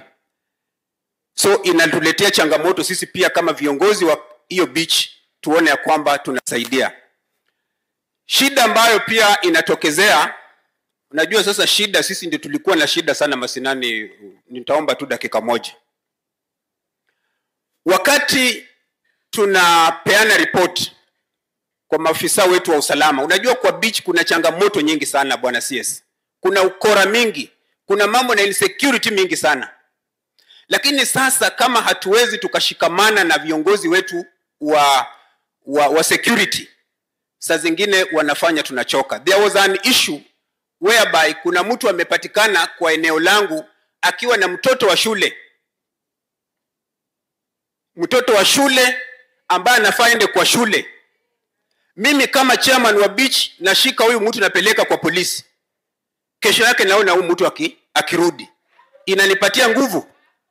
So lazima tusimame imara na lazima pia tusemezane ukweli, tuweze kuona ya kwamba tunalinda usalama wa watoto wetu, kwa sababu hawa ndio viongozi wa kesho. Asanteni sana. Thank you. Asante. That was Beach Management Unit representative. Ameongea kwa kirefu sababu kupata bahari, samaki baharini haikuangi ni rahisi sana. Haya, karibu. Kwa kifupi, boda. Kwa kifupi tafadhali. Asante sana. Nikizingatia itifaki iliyowekwa, Mheshimiwa Waziri, kwa majina naitwa Boniface Okumu, nikiwa mwenyekiti wa bodaboda kaunti ya Busia. Na nikiwa mwenyekiti wa bodaboda kaunti ya Busia, ninawakilisha bodaboda zaidi ya 1030. Kwa sababu ya muda waziri, mimi nina mambo matatu tu. Na jambo la kwanza, wacha nianze kwa kushukuru. Kwa sababu hapa tumekuja kutoa changamoto zetu, na ninafikiri ni muhimu pia hata sisi tunapeana credit mahali inafaa. Nataka kuanza kwa kushukuru Bwana Regional Commissioner kwa kuona na kutushirikisha katika maneno ya usalama. Saa hizi tunapozungumza huwa tunafanya mkutano kule Kakamega ikikuwa chaired na Regional Commissioner Bwana Masharia, na hapo ndio huwa tunapata nafasi nzuri ya pia kumwambia yale security personnel wanafanya hapa. Na mimi nataka nikushukuru kwa sababu yale maneno yote tumekuwa tukikuambia umekuwa ukiyashughulikia. Asante sana. Jambo la pili, Mheshimiwa, nataka kusema kwamba hawa watu wa bodaboda hawataki maneno mengi. Ile kitu wanataka tu ni sensitization, capacity building na engagement. And I want to report it to you today, Bwana Waziri, ya kwamba kwa haya maandamano ambayo yamekuwa juzi, Busia is the only county that never participated in such form of demonstrations. And for that reason, mimi tunasema asante. Na kwa sababu ya ushirikiano ambayo tuko nao kuanzia kwa county commissioner wetu. However, Bwana Commissioner and Bwana Waziri wetu, kuna proposal, kwa sababu wakati ilikuwa nakuja hapa nimeambiwa na watu wangu wa bodaboda nikuje niseme. Kuna proposal ya Mheshimiwa Rais ya kwamba watu ambao waliathirika kwa yale maneno ya maandamano wote watakuwa wanapata fidia. Na mimi nakubaliana na hilo na tunasupport kabisa. Ni ukweli ya kwamba wale wote ambao walipatikana kwa hayo madhara, maybe it was a police brutality, maybe professional negligence, ama ni kwa bahati mbaya. Lakini kwa sababu tumekutana kwa jukwaa la usalama, Mheshimiwa Waziri, nafikiri ni vizuri pia tuambiane ukweli. Katika hayo maandamano pia kuna wale walipatikana kwa bahati mbaya wakati walikuwa na loot vitu za watu. Na lazima pia tuambiane ukweli. Kwa hivyo sisi tunaomba wakati mtakuwa mnafanya compensation ya hao watu ambao waliathirika, waliumia, walikuwa injured, wale watu ambao walipoteza mali zao pia wakuwe compensated. Kwa sababu that was a purely an economic sabotage to some of us. Wakati hayo maandamano yalikuwa yanatendeka, kuna wale watu vitu zao ziliharibiwa na hawajai rudi tena kwa system. Kwa hivyo mimi nilikuwa naomba Bwana Waziri ushughulikie hilo. Mwisho kabisa, Bwana Waziri, the investigation system yetu ya Kenya. Sisi nina maswali mawili ningependa kuuliza tu. How is our investigation system? Na nasema hii kwa regards of the year 2023. Personally, I lost my members, over 10 members ambao walikuwa injured, pikipiki zao zikaenda. And our constitution is there to protect maisha ya wadogo na wale wakubwa. Recently juzi kuna mbunge alipoteza maisha kule Nairobi. Within 2 or 3 weeks, within 2-3 days, wale wahusika wote walikuwa wameletwa, wameshikwa na wamepelekwa kotini. Sisi ile tunauliza tu ni kwamba, kwani hii investigation system, kwa nini inakuanga too weak when it comes to maisha na property ya common mwananchi? And it becomes very selective when it comes to people ambao wako economically fit, wenye wako politically known na wengine. That is the question we are asking today. Mwisho kabisa nimesikia watu wangu wa ngao na wale wa NPS na KPS wakiomba magari. Mheshimiwa Waziri, I want you to note this. Kuna kitu wamesahau kuomba. Hawajaomba mafuta. Na mimi wacha niwaombe mafuta. Na kama sio hivyo uambie Mheshimiwa Rais, tumesema ya kwamba wapewe gari za stima. Ili kesho nikipiga simu wasiniambie kuja na mafuta, waniambie kuja na stima. Asante sana. Thank you. Hiyo ni sauti ya wanabodaboda. Na kuna vile amesema, lakini waziri ameelewa. Haya, tuende kwa mipaka pale, mambo na clearing na forwarding. Mambo clearing and forwarding ni cross border businesses. Karibu my brother. Yes, to our CS na wale protocol observe. Habari yenu? Asanteni sana. Leo tunaongelea mambo ya jukwaa la usalama. So nitafocus sana kwa mada yetu hiyo. Kwa upande wetu wa yard kama kwa majina anaitwa David Omondi Olongo, mwenyekiti wa clearing and forwarding hapa Busia. So tuko na changamoto lakini sitasema zote, nitakuwa tu brief ndio muda yenye nimepewa. Moso tukiwa na magari from maybe Nairobi Mombasa coming to Busia, tuko na uwizi sana ya masils na mzigo zetu. So tunaomba security personnel watusaidie sana. Ya pili, kwa custom yard yetu ni kidogo sana. Tungependa kama waziri unaweza tusaidia utufikishie ujumbe huko juu ipanuliwe. Yard yetu inaweza accommodate only 30 trucks. Na sisi kama vijana ama na wasichana tunafanya nao kazi, we are like 1500 agents. Na kila mtu ako na gari yake. Utafanya saa ngapi? Juu yard inabeba gari 30. Itamaanisha jam haitaisha. Na hizo gari zimelipa ushuru kutoka nchi za nje zikiingia Kenya. Na hiyo ushuru inasaidia Kenya ijijenge. So tunaomba hiyo sana.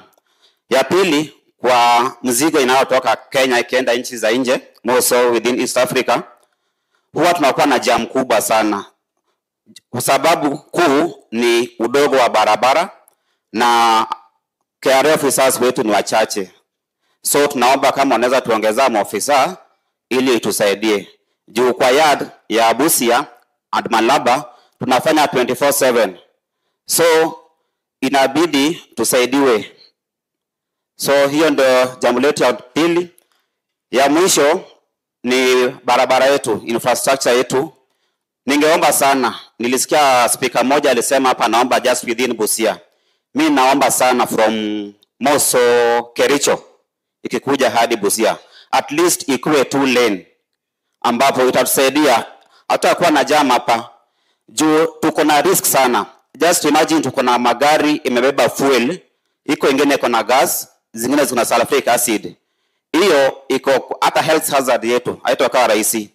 What if bahati mbaya gari ipate ajali ama ya gas ilipuke? Maisha ya watu wa Busia itakuwa more so at risk. Juu in Busia we only have ni gari moja ya kuzima moto ndio tuko nayo pale. So tungependa sana hata kama gari ya kuzima moto ingeongezwa ingetusaidia. Asanteni. Thank you. Asante kwa hayo machache, mambo na biashara na usafirishaji wa bidhaa.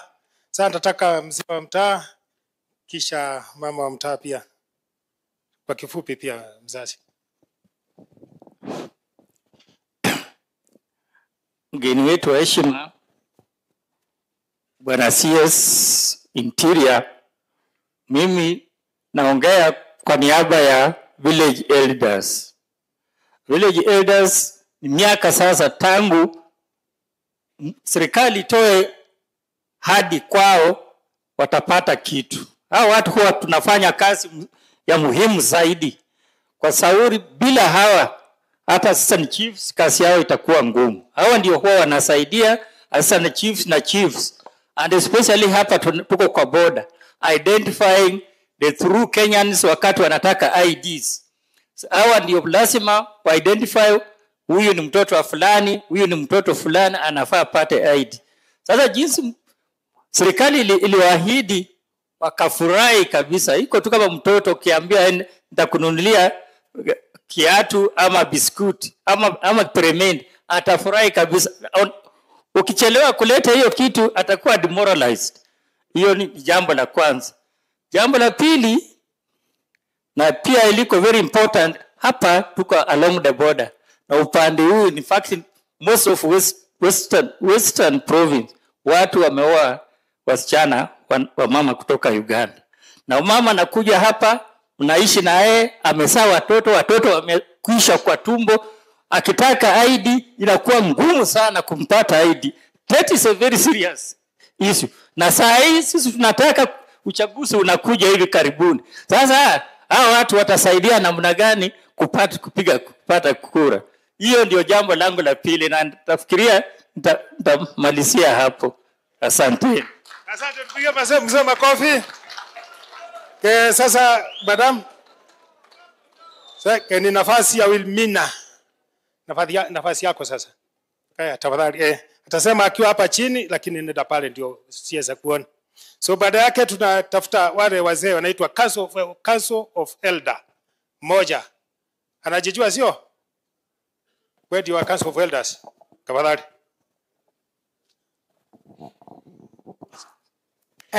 Mgeni wetu heshima, karibu sana na kukaribisha Busia kama Council of Elder, Coordinator Western Region. Wakubwa wenzangu wenye wamekuja, leaders wote, administration. Bwana Yesu asifiwe. Bwana Yesu asifiwe. Kwa majina mimi naitwa Wilhelmina Msumba. Kwanza nitaongea kuhusu village admin. Kwa maana Council of Elders, we are the advisors. Village admin natoka Busia Matao sub-county. Naomba kwanza mupe appointment letters. Kwa maana wanafanya kazi. Village elders, maguru, wapewe nini? Appointment letters. La pili, pia wakuweko na salary kidogo. Wanafanya kazi usiku wote. Watatu, wakuwe na uniform. Wakuweko na uniform. Kwa identify hao ni village admin. Hiyo ni mito kwa village. Sasa nitaongea kama coordinator village, coordinator wa Council of Elders. Council of Elders tunafanya kazi. Mheshimiwa, we are left out and we are the advisors. Our leader, Busia County. Tufanyie pamoja. La pili, hapa Busia, yetu Busia, Matayos, hatuna hata gari. Hatuna gari yoyote kutoka Busia, Matayos constituency. Sasa administration na village elders kufanya kazi usiku ni ngumu. Hata wenyewe administrators wenyewe ni human being. Saa 7 anaitwa, ataenda na nini?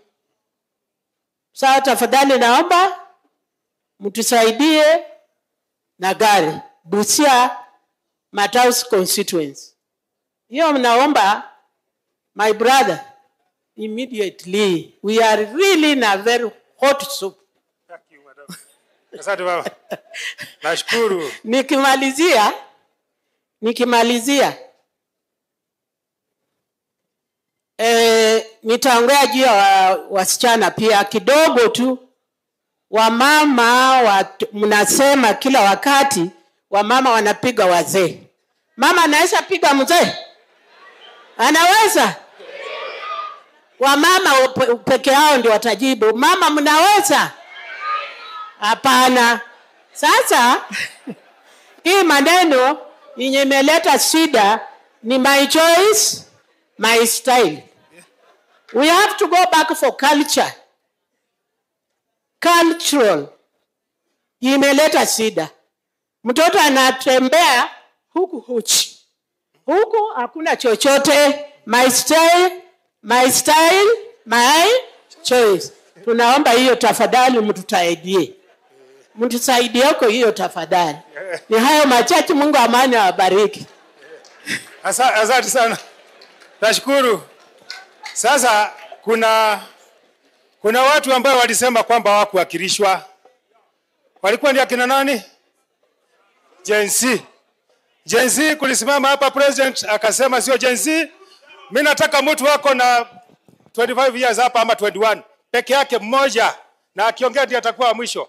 21 years na ukuja na kitambulisho sababu unaweza kuwa 40. Hapo unasema wewe ni Gen Z. Wewe. Na hii mic nitazima. Kimaliza dakika moja. Thank you so much. Waziri Mchumba Murkomen, our IG inspector, Gilbert wa Sengele. Kwa majina naitwa Kevin Ojuro. I'm also a leader here in Lukonyi, Burumba, and aspiring MCA Burumba hapa. I'm speaking on behalf of many youths, and I want to clarify on youth employment, in youth and employment. Sisi vijana wengi hatuna shughuli. Bwana Waziri, we want you to come with a mechanism, at least that it can accommodate youths. Tumeona one of our leader here amesema kwamba anatetea chief apate kazi, na si vijana tuko hapa tuna kazi. I'm an HR by profession, and kuna wengi hapa wamesoma ambao wana hizo nafasi. So kwa nafasi ya huyo tafuta kijana mmoja hapa apate, na sisi tutafurahi, si ndio vijana? Another thing is about national and local partnership. Sometimes government program from Nairobi doesn't reach the youths. We want information. Ifikie vijana, na tunataka good relationship na men in blue. Yesterday tuliongea na OCS na county commissioner, na tukagree they are going to come with a way to accommodate youths, especially community. Tusiogopane, tukue kwa karibu, na hiyo budget naomba ongezea men in blue so that wakikuja huko wasikose soda na mkate, si ndio? Another thing is about sisi vijana. Hao vijana wameniambia, kwa sababu mimi ni kiongozi wao, nikifika hapa nikwambie mgeni akikuja mwenyeji anafanya nini? Anapona, si ndio? So vijana wamesema Buleni waziri wapange, si ndio? Unataka kupangwa? Wapange na kitu kidogo ili pia wajue bwana waziri yako around. So on behalf of many youths here, tunataka to government vile umekuja na hii program, mtu include in many occasion, msitusahau. Mnajua mlikuwa mmetusahau. So msitusahau tena. Asanteni sana na Mwenyezi Mungu awabariki. Thank you. Huyo ni Jensi, mmekubali sio? Basi Jensi amewakilisha Jensi wengine, tunataka Kraje, alafu baadaye tutafunga na UDPP. Alafu tuende kwa hatua nyingine. Karibu. Mheshimiwa Waziri Kipchumba Arap Murkomen na viongozi wote mloko hapa, yangu ni machache. I have about 8 points that I'm actually going to summarize in 2 minutes. Allow me. Point 1. In view of Article 32 of the Constitution of the Republic of Kenya 2010, registration process of religious bodies should be detached from the office of the Registrar of Societies. Ilo ombi letu la kwanza.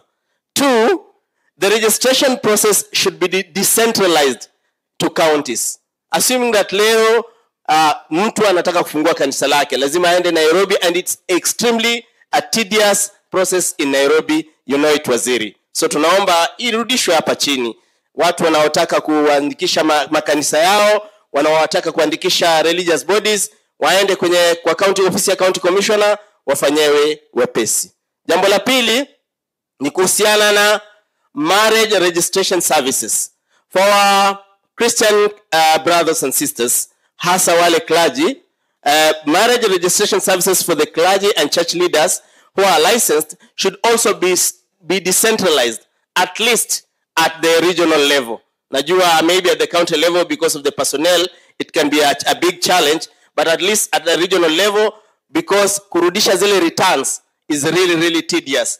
And every faith leader who is a registered, yuko registered nini kuozesha, lazima arudishe returns, hata kama ni moja. Now, assuming somebody is coming from Changara to Nairobi, it's actually tedious. 3, whereas the Kadhi's courts are available in Busia, law courts, as we speak right now, we as Busia Muslims request that through Waziri, the JSC should consider having a substantive office holder of the Kadhi in Busia, because currently the Kadhi we have comes all the way from Bungoma.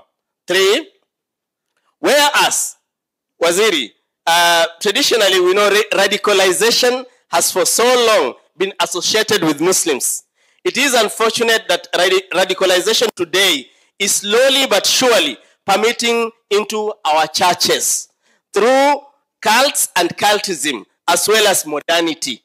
Ile usasa, ambapo leo slowly our community is accepting wanaume kuoa wanaume wengine na wanawake kuolewa na wanawake wengine, because as we speak today in Kenya there are no laws governing this. So kwa wale mabasha na mashoga wanaendelea na biashara yao kama kawaida, ambapo sisi kama religious leaders tunapinga jambo hili na tunaomba nyinyi kama serikali muingilie jambo hili so that mnaweza kuweka sheria ya kuditaa watu.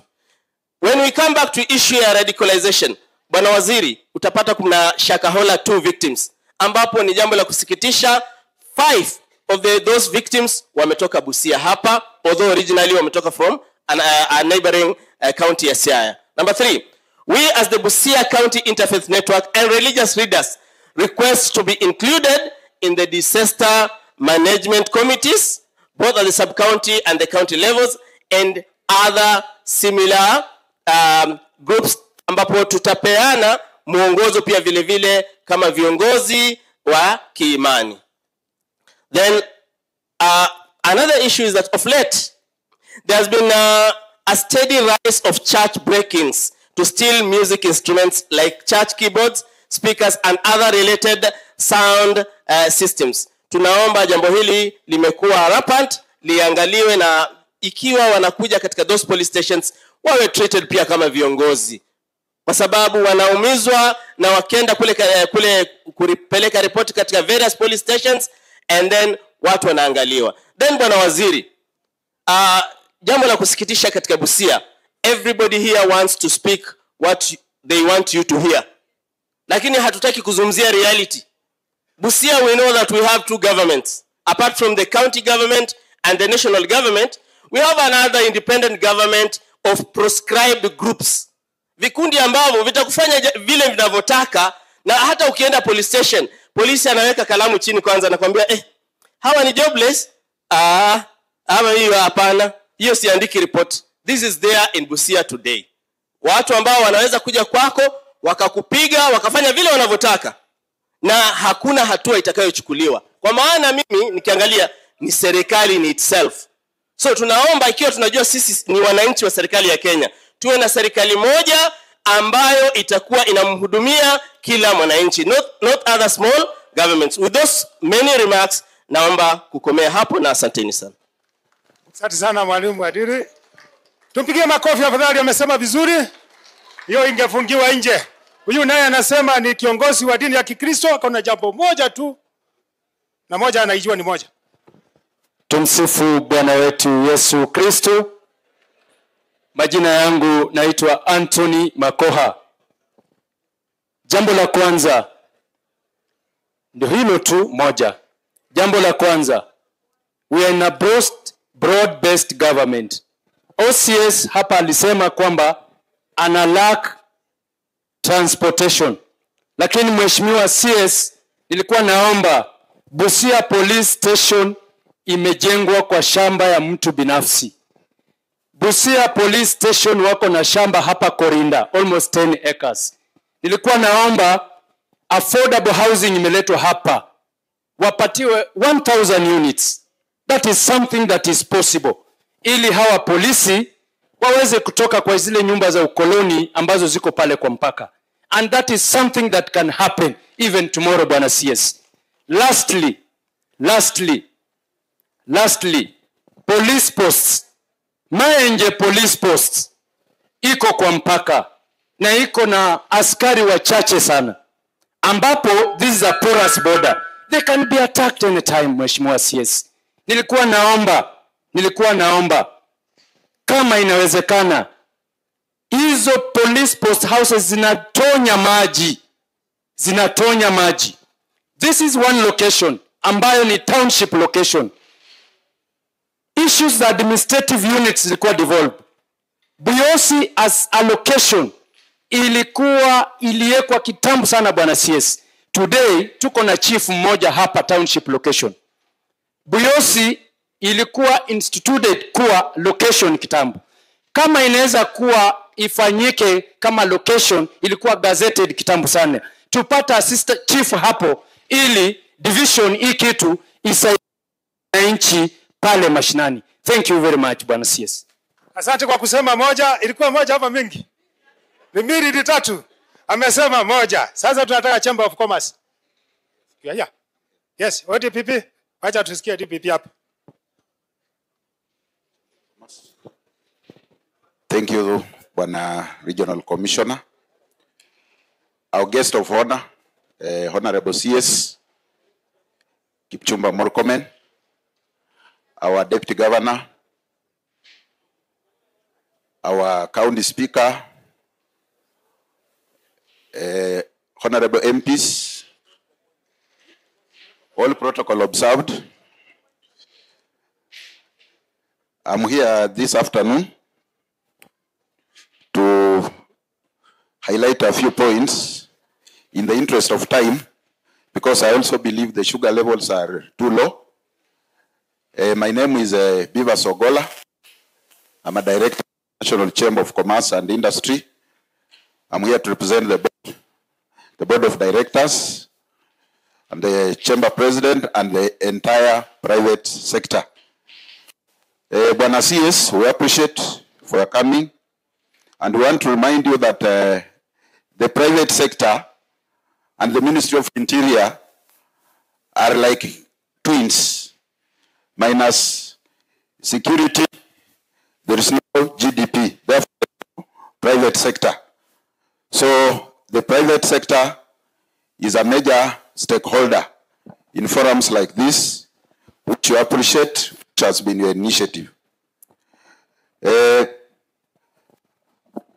have about 2 points, because most of the points have been said by the speakers wale walitangulia mbele. We want to appreciate, thank you. We want to appreciate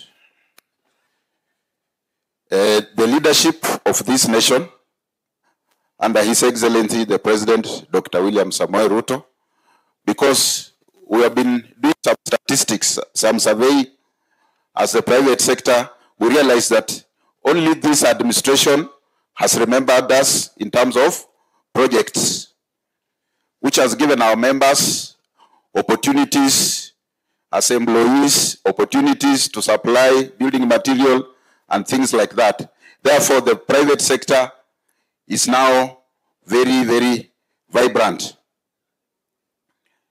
Related to that, we are requesting Bwana Commissioner, because, sorry, Bwana Waziri, the biggest problem, or the second biggest problem we are having right now, is unemployment for the young people. So we are also requesting, because on the board of Chamber of Commerce, I chair the Committee of Youths, and also I chair the Committee of Contractors. So we are requesting that this project is a national government. Let's have priority be given to the youth and women of Busia. Even these small subcontract works, be they structural works, be they mechanical works, all those specialized work. We have got able contractors in Busia here who can do a very, very good job. My other request is, Bwana Harisi kidogo tu, with due respect. My other request is this. We had a Jukwaa market, a project which was meant for this county. We are requesting that kindly, as you go, because I know you are a member of the cabinet, help us get that project up and running, because we have got some rumors that that project is likely being taken to other counties. My youth and women will miss the jobs. So the Jukwaa market, kindly fast track Waziri, its idea.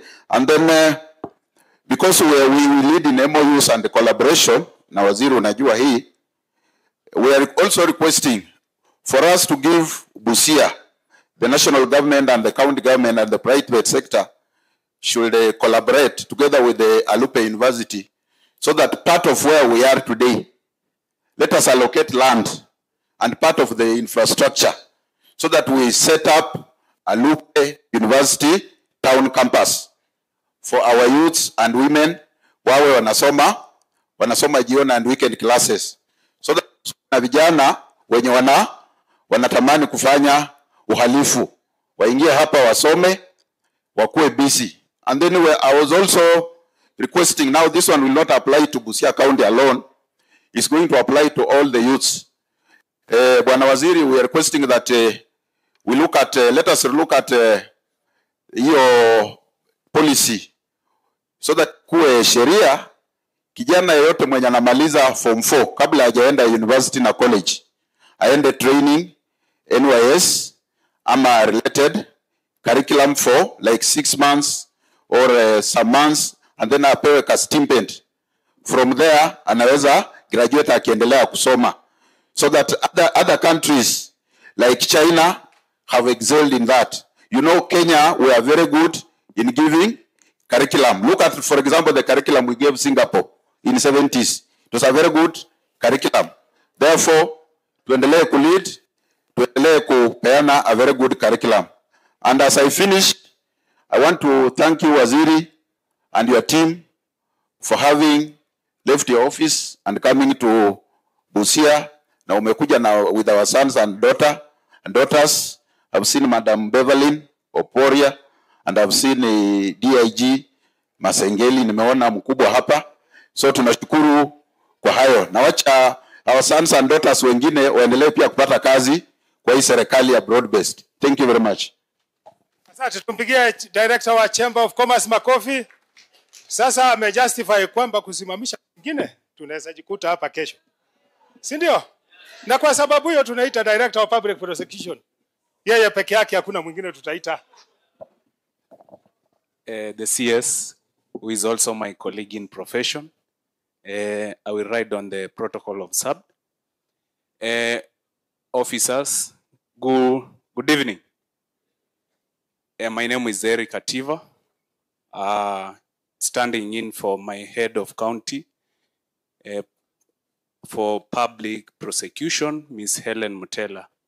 I only have one thing, which many of the officers have talked about, CS, is the issue of mobility. When they do not have, or you do not empower them with those mobility, they will avail those files to us and we shall return them because of lack of evidence. That is the only issue. And it has been going around that the ODPP is the weak link in fighting corruption. The only issue is empowering these officers so that they can go to those ground and do proper investigation. Thank you so much, sir. Thank you. Tumpigie makofi. Sasa pahali tumefikia, where we have reached, I think we have had enough. Ama waziri amesikiza, si tupatie nafasi naye atuambie kidogo, sio? So naomba zote tusimame ndio tuache kusinzia. Hakikisha tupatie waziri nafasi aweze kurespond kwa issues ambazo umelete. Mpige makofi ya karibu. Haya, tusalute officers. Guys, what's that?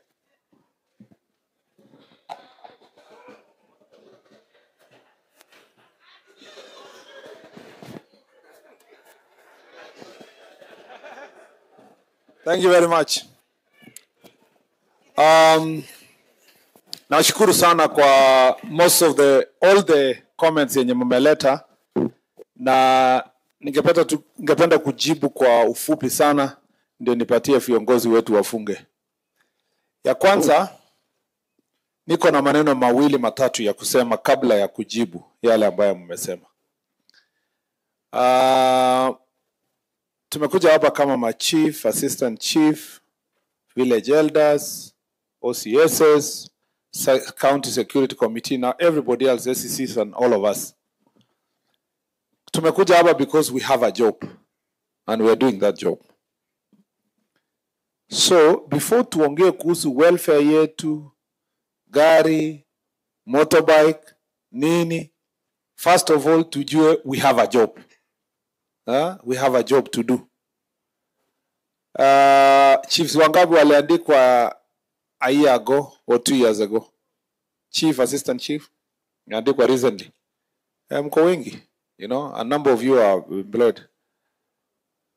Chief, Siku yenye uliandikwa juzi juzi, si ulijua kwamba hakuna ofisi ya chief na hakuna AI na hata kuna chiefs hapo waliandikwa wakijua hakuna ofisi ya chief wanajua kuna motorbike na hakuna AI na bado wali apply kazi. Na siku ya interview wakaambiwa, sasa wewe, so mlikuwa wengi, wewe ukaulizwa, and how will you work and there is no office of chief? Ukaambia panel, I am very creative, my office will be everywhere where I will be. Ukweli ama sio ukweli? The same, our police officers hapa wamefika sasa rangi ya OCS, lakini siku ya recruitment walikuwa wanasumbua sana. Wakipata mtu yoyote, kama vile ulisikia ule mzee aliongea hapa, alisema mtoto yake alienda NYS kumaliza, akasema hapana, hii hakuna hata kupigana na chochote, hata kama Al-Shabaab ama nini. Wakati askari anaomba kazi, anasema nitafanya kazi mahali popote kwa Kenya, aswa sehemu ya Kibish, Mandera na Lamu. Siku ya kimaliza kikanjo, the same day, wakati anapata kazi, mheshimiwa, unajuana na IG, tafadhali niombe sana, hata sijaoa nisiende huko Marsabit. So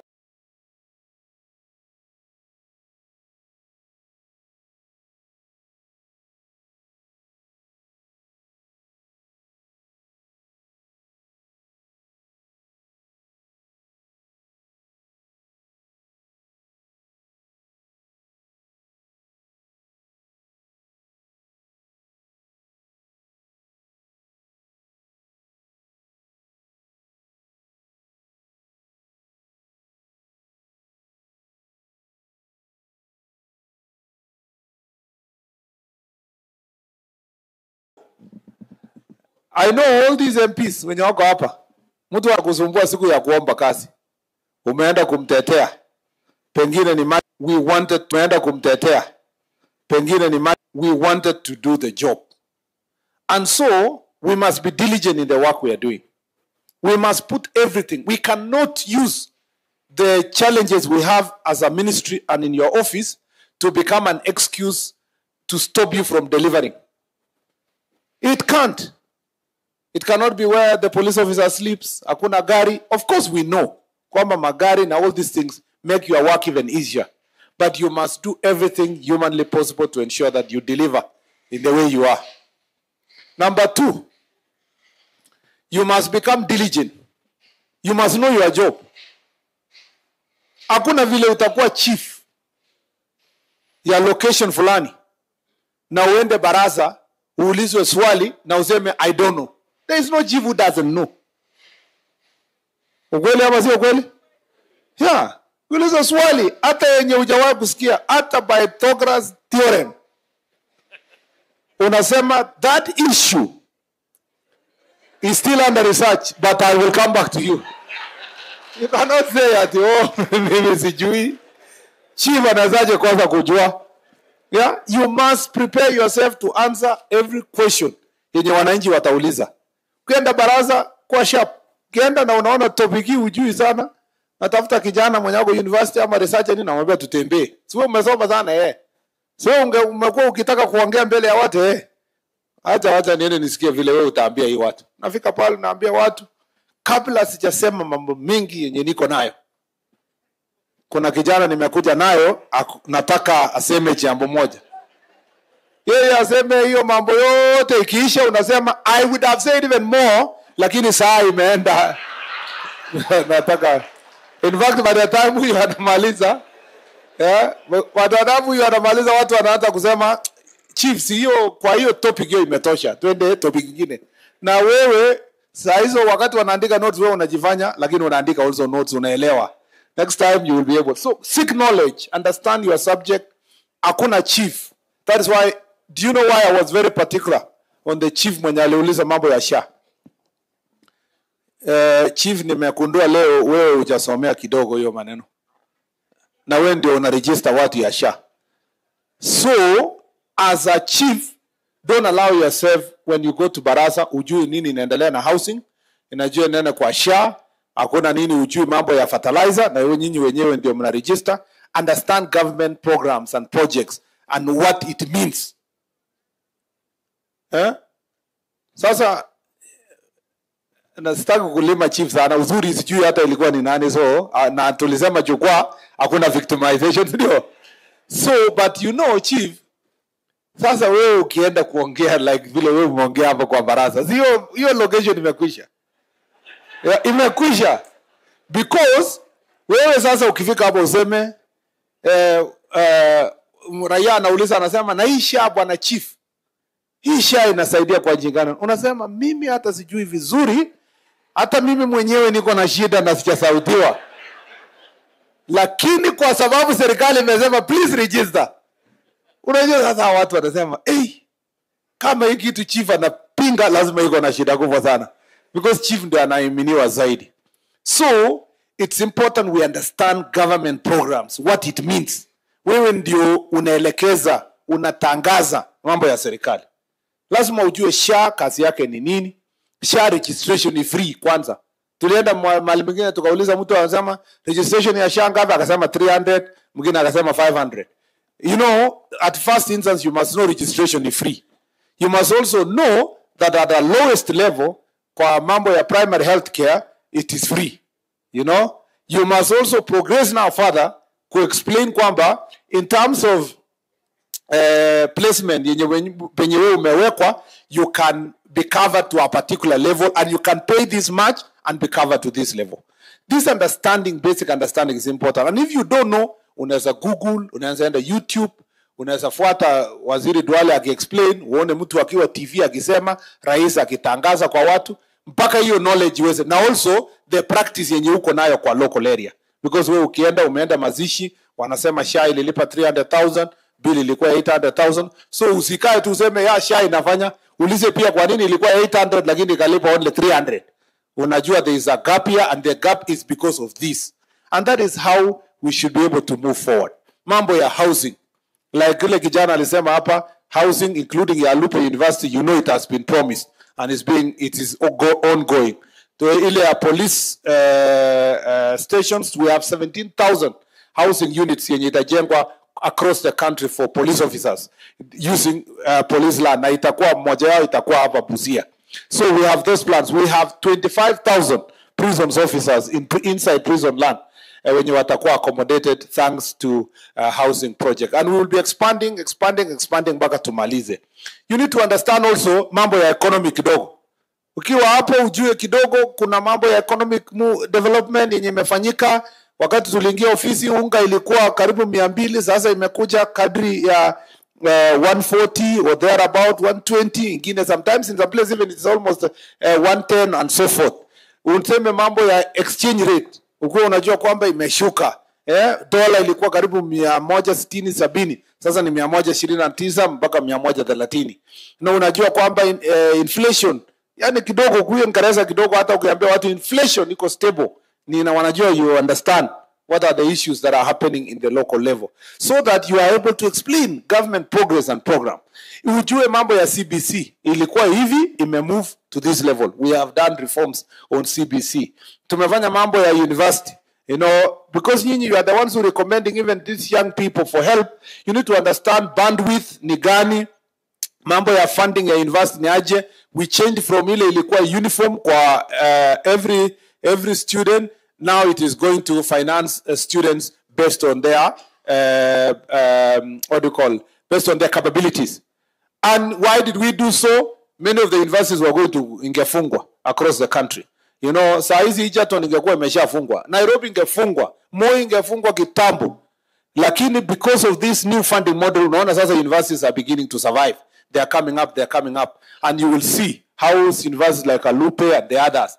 In fact, hata SHA, ukiongea vizuri na DG na county government, slowly people have got shocked that the local dispensary in your locality there, yenye wewe unaenda kuchajiwa free, kutritiwa kwa hapo tu dispensary ya area hiyo, there is now, because SHA is paying, it's helping now in the near future, you will see more infrastructure being built in local areas because greater revenue is now ensuing to county governments thanks to SHA.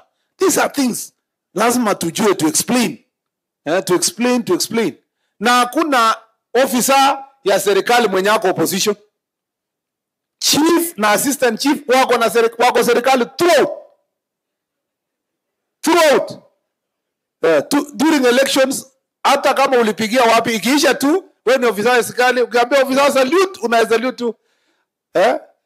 Hata kama hukupenda huyu akiingia ofisi, wewe ni ofisa ya hiyo serikali.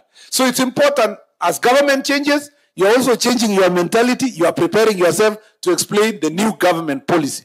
Na unajua mtu mzuri anajulikana hata kutoka roho mwenye amekubali. Hata kama ulikuwa unapenda upande mwingine na hii nyingine imeshinda. Unajiita mkutano, unajiita counseling, unaenda kwa kioo mpaka una smile kwa kioo mpaka roho yako ikubali tuko kwa serikali nyingine. You know? And then after that unashika laini unasukuma. Hii serikali ikimaliza nyingine ikuje wewe huko hiyo.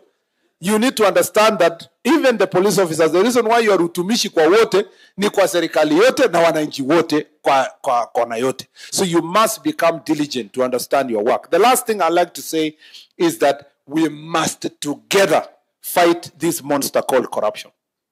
Together. It cannot be left to ACC, sijui DPP, sijui unani. Corruption is across and it's affecting everybody. I was even joking with my friends in Bunge. Nikasema kuna haja gani ujitetee? Rais akisema sijui watu wengine wanachukua pesa nini? Sio ni ukweli tu. Because it's the same problem. Mimi hata sasa nasema kwa hapa kuna polisi hapa wanachukua pesa. Hiyo ni uongo ama ni ukweli? Si ni ukweli tu. Sasa ilikuwa nasikia ule traffic commander alienda ule nini alikuwa nani? Lolmodoni.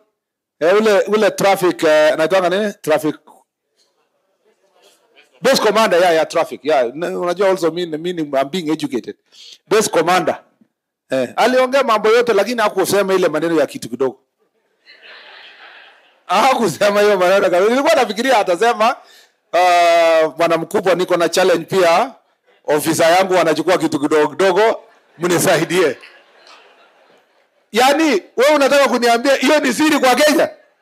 Hapana, yani tunajua. Sasa nikuja hapa kama mimi waziri wa interior na nianze kuambia watu police are very good people. Hakuna polisi anachukua pesa.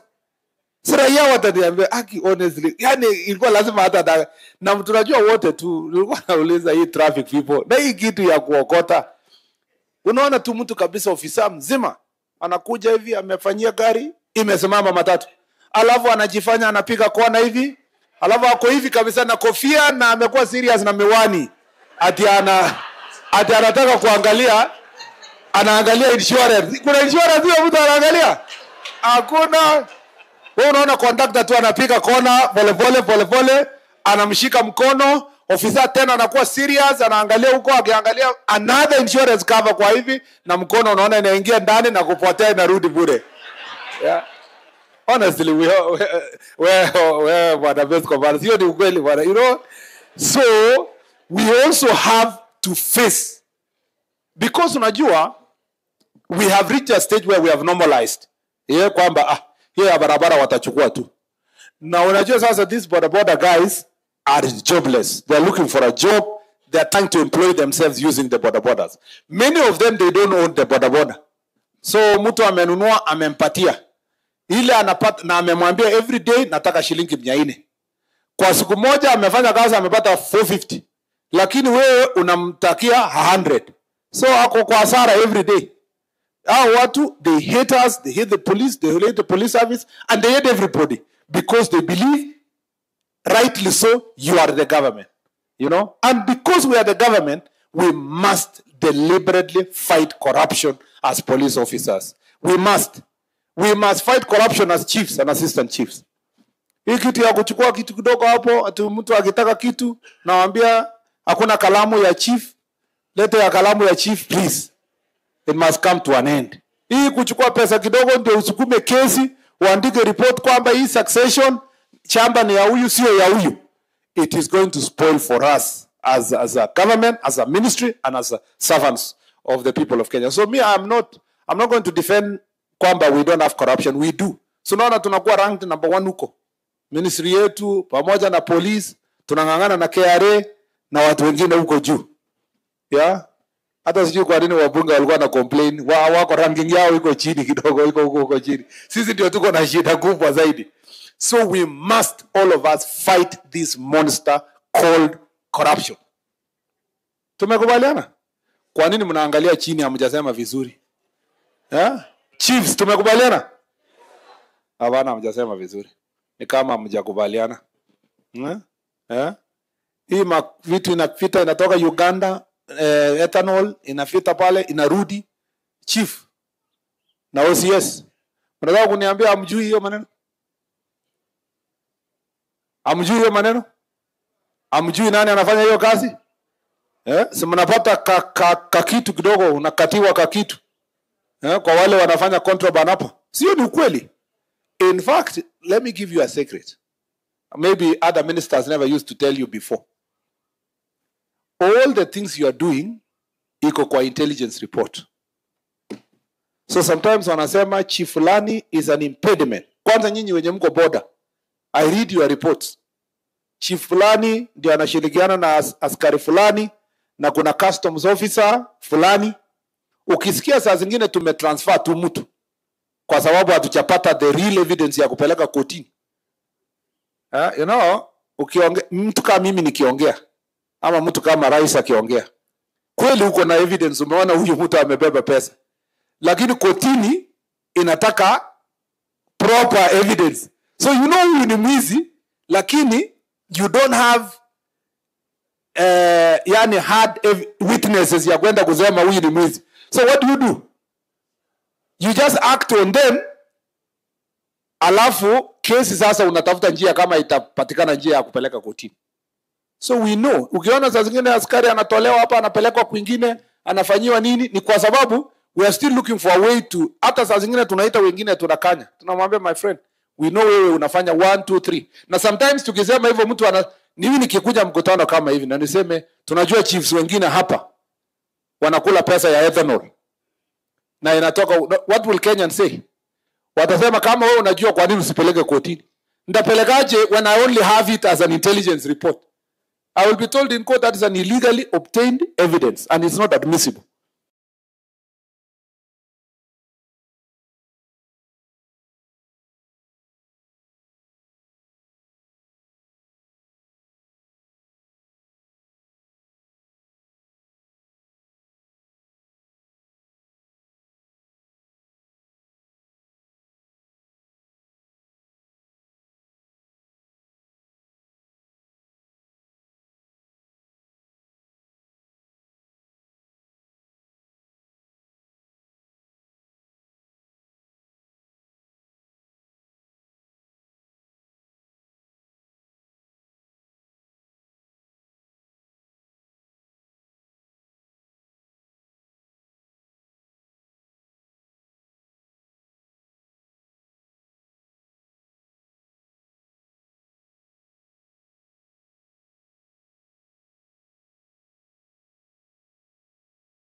So the best thing I will do is to call the chief.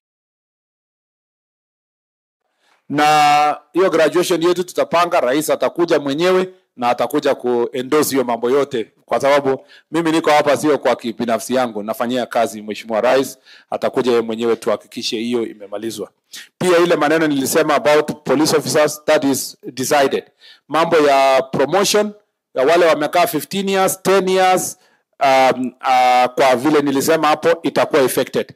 I agree, wale wako 55 and above tulikubaliana ni ile tu kidogo, some of it has been delayed na hii recruitment inakuja. By next week Monday you will know the date of recruitment. And so once we do the recruitment, we can start now implementing what we said. Kwamba if you are 55 and above, unaanza kuretire karibu na nyumbani. Unakuwa transferred karibu na nyumbani. Lakini pia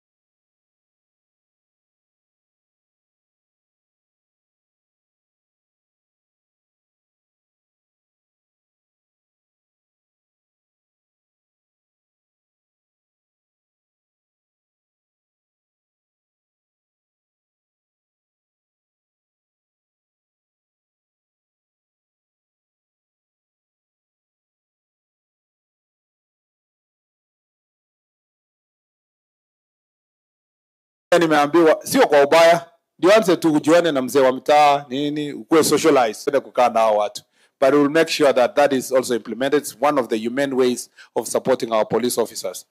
Pia mmesema make sure that that is also implemented. It's one of the humane ways of supporting our police officers. Pia mmesema mambo ya mobility, it's a big problem. Motorcycles, true, mlinunuliwa, it has challenges. In the leasing, in the purchase of planned purchase of motorcycle, we will see how we can replenish for the chiefs, and slowly as we progress. For the ACCs, it's a very serious problem, you know, kwa sababu ACCs wengi hawana, so we have agreed. Na nimeambiwa na ACCs wengi, hii shida ni kubwa. Chiefs neighbors yenu hapa Nandi aliniambia, chief moja aliniambia, ile motorcycle mlipewa inapiga kelele saa hizi inapita hata helicopter. Yeah. Ati ule anapiga pombe tu anajua. Asiposikia hiyo sauti anaendelea na pombe yake. Akisikia chief kutoka mbale anafunga mlango na kuhama. So we will see what to do. Also for the SCCs we need to help them so because most of the SCCs are really struggling. Kuna ule SCC mdogo aliongea hapa. Okay, sio mdogo sana, but she's young. I could say, okay, from the face. Ndio yule here. Sasa unaona huyo mama? Hebu simama wakuone vizuri. Imagine mwambie hii mama sasa apande boda boda. Alafu mtu wa boda boda mwambie shika vizuri ofisa. You know? Educate here. Sioni hasara sana. Niambia huko Makweni ati boda lady officer alikuwa anapelekwa Barasa. Amekimbizwa kabisa, na sasa mtu ya boda amefurahi, anataka kuonyesha kwa style ameleta officer because ameona Barasa imekaa kama hii, amefika pale. Akaweka kabisa ile akaangusha officer. So mtu akashauta akasema serikali imeanguka. You know? So we want to avert such situations by making sure that we have mobility. And in the procurement process that is ongoing now, Treasury is still, hata tumewacha PS akienda Treasury meeting, want to see how to do it. And maybe one vehicle kwa kila sub-county could be designated for use by the ACCs to start with. As you progress to hard, as you move forward, that will help us to resolve issues ya mobility. Mambo ya village elders, as I told you, tumemaliza, the cab memo is ready. We will present soon before cabinet. Then we'll agree how best we can appreciate the village elders. We are not saying employment. Unajua watu wanatupiga huko wanasema tumeenda kuandika kazi wazee tukawacha vijana. It's not employment. It's just an appreciation. something like an allowance ya kusaidia kupiga simu, fanya nini, kununua torch, kununua gumboots, ndio waweze wafanye kazi yao. Ama namna gani? That is how we want to appreciate going forward, and to even have clarity what's a village, what unit is going to be able. Na kuna mtu amesema hapa, one of the officers alisema utusaidie kabisa ili this national administration isivunjwe. Hakuna mtu atavunja hii kitu. Hakuna mtu atavunjwa national administration. Hakuna mtu atawezana na chief na assistant chief. Kwa sababu kumaliza lazima upitishe sheria. Kufanya hiyo sheria, hakuna mtu ataenda huko aseme tuvunje chief na assistant chief. Hakuna. In fact, to the contrary, now more than before, everybody is asking for allocation and sublocation and a division. In fact, that is why the compromise in the constitution, when we were making the constitution called schedule, I think it was schedule 6 of 2010 constitution, ilisema, we must align the system of government commonly known as provincial administration with the new constitution. And then this National Administration Act ikapitishwa so that you are all aligned. So tuko ndani hapo kusaidia kuhakikisha kwamba serikali inaweza kutumika kusonga mbele. And all these issues are intended to reorganize government to make sure that we sort issues that will take us forward. There are many other things that you have requested. I will look at it. But let me say 3 things about Busia. Yenye lazima tufanye. Hatuwezi kufanya hii mkutano tutoke hapa bure. Number 1, we must continue fighting drug abuse and alcohol abuse. We must, when I leave, all the sub-county security teams must go and sit down to ask themselves, how are you going to seal contraband goods that are coming in, adulterated alcohol, ile pombe kidogo mnaita nini? Chief, wanaita nini? Ile inapakejiwa kwa huko Jinja. Hii ya makaratasi kadogo hii. High five. Inaitwa? 5 something. Inaitwa high five. High five. Hiyo kabisa. Ukitaka tumalize shida nyeko hiyo 2. High five na another one. Empire ya hizo 2. We must be able, imetoka ishafika Kitale, ndio hiyo inasonga. Kuna kidogo ilipatikana Baringo, Cabernet. When I was in a meeting huko, mwingine alipeleka mpaka yakafika huko. We must, there is no excuse kwamba our neighbor, it is legal. How can you possibly sell somebody alcohol with 43% alcohol content in a small sachet, drinking continuously? You're going to make all these young people impotent. You know, completely. Yeah, completely. We have to do something about this. And I want to receive the reports. Everywhere I've gone, the security teams have done their job. I will be monitoring to make sure that the security team here has done its job to make sure that we close this issue, especially the sneaking in and smuggling in of contraband alcohol and the drugs. It's not an excuse kusema ati hapa karibu bangi ni normal. Kwa Kenya, kwa soil ya Kenya, bangi sio normal. And I have said we are sat today in a security team. We must deal with the big boys. Hii wauzaji big boys. We must arrest them. Huyo mama alikuwa anaitwa Mumbi, mwenye alishikwa hapa. That was a very good job. Alifainiwa ngapi? 50 million or something. 50 million. Hiyo ndio sasa magistrate mwenye anaelewa kuchunga nchi. Yeah? We must deal with those issues here. Ile kazi imefanyika, lazima iendelee. We must close the loopholes yenye inaleta pombe. Na tuende for the big people. Na tumesema haitoshie hapo. Bwana Morikwa ni mtu ya kutoka nyumbani hapa, yuko hapa. Na kada have the intelligence, they have the coordinating framework, they will work together with the security team. We must sort this issue once and for all. Tumekubaliana? And we will do it collectively. Thank you, Omorikwa. Chiefs na assistant chiefs ndio wanaleta information. Wewe OCS, do your job with the police officers. wewe DPP fanya ile ingine, wewe magistrate fanya yako. Use the court users association meetings to discuss how best we can sort out these problems in the locality. Na ni ukweli ule jamaa wa fishing alisema hapa, defilement cases for example or other cases, una arrest mtu unapeleka, anaenda kupewa bail mara moja, a very lenient terms, kabla wewe hujafika village yako mbele yako anakuuliza chief, na ile kiburi ulikuwa nayo sasa si tuko hapa na wewe, you know. So that issue we must be discussed, and we must find a proper working framework to, and I'm very happy with the decisions of the magistrates here, and we need to work together to make that more difficult. Number 2, we must deal with gangs. Sijui ati mnaita, sijui ati 47 who are these 47 brothers? Huh? Are they really 47?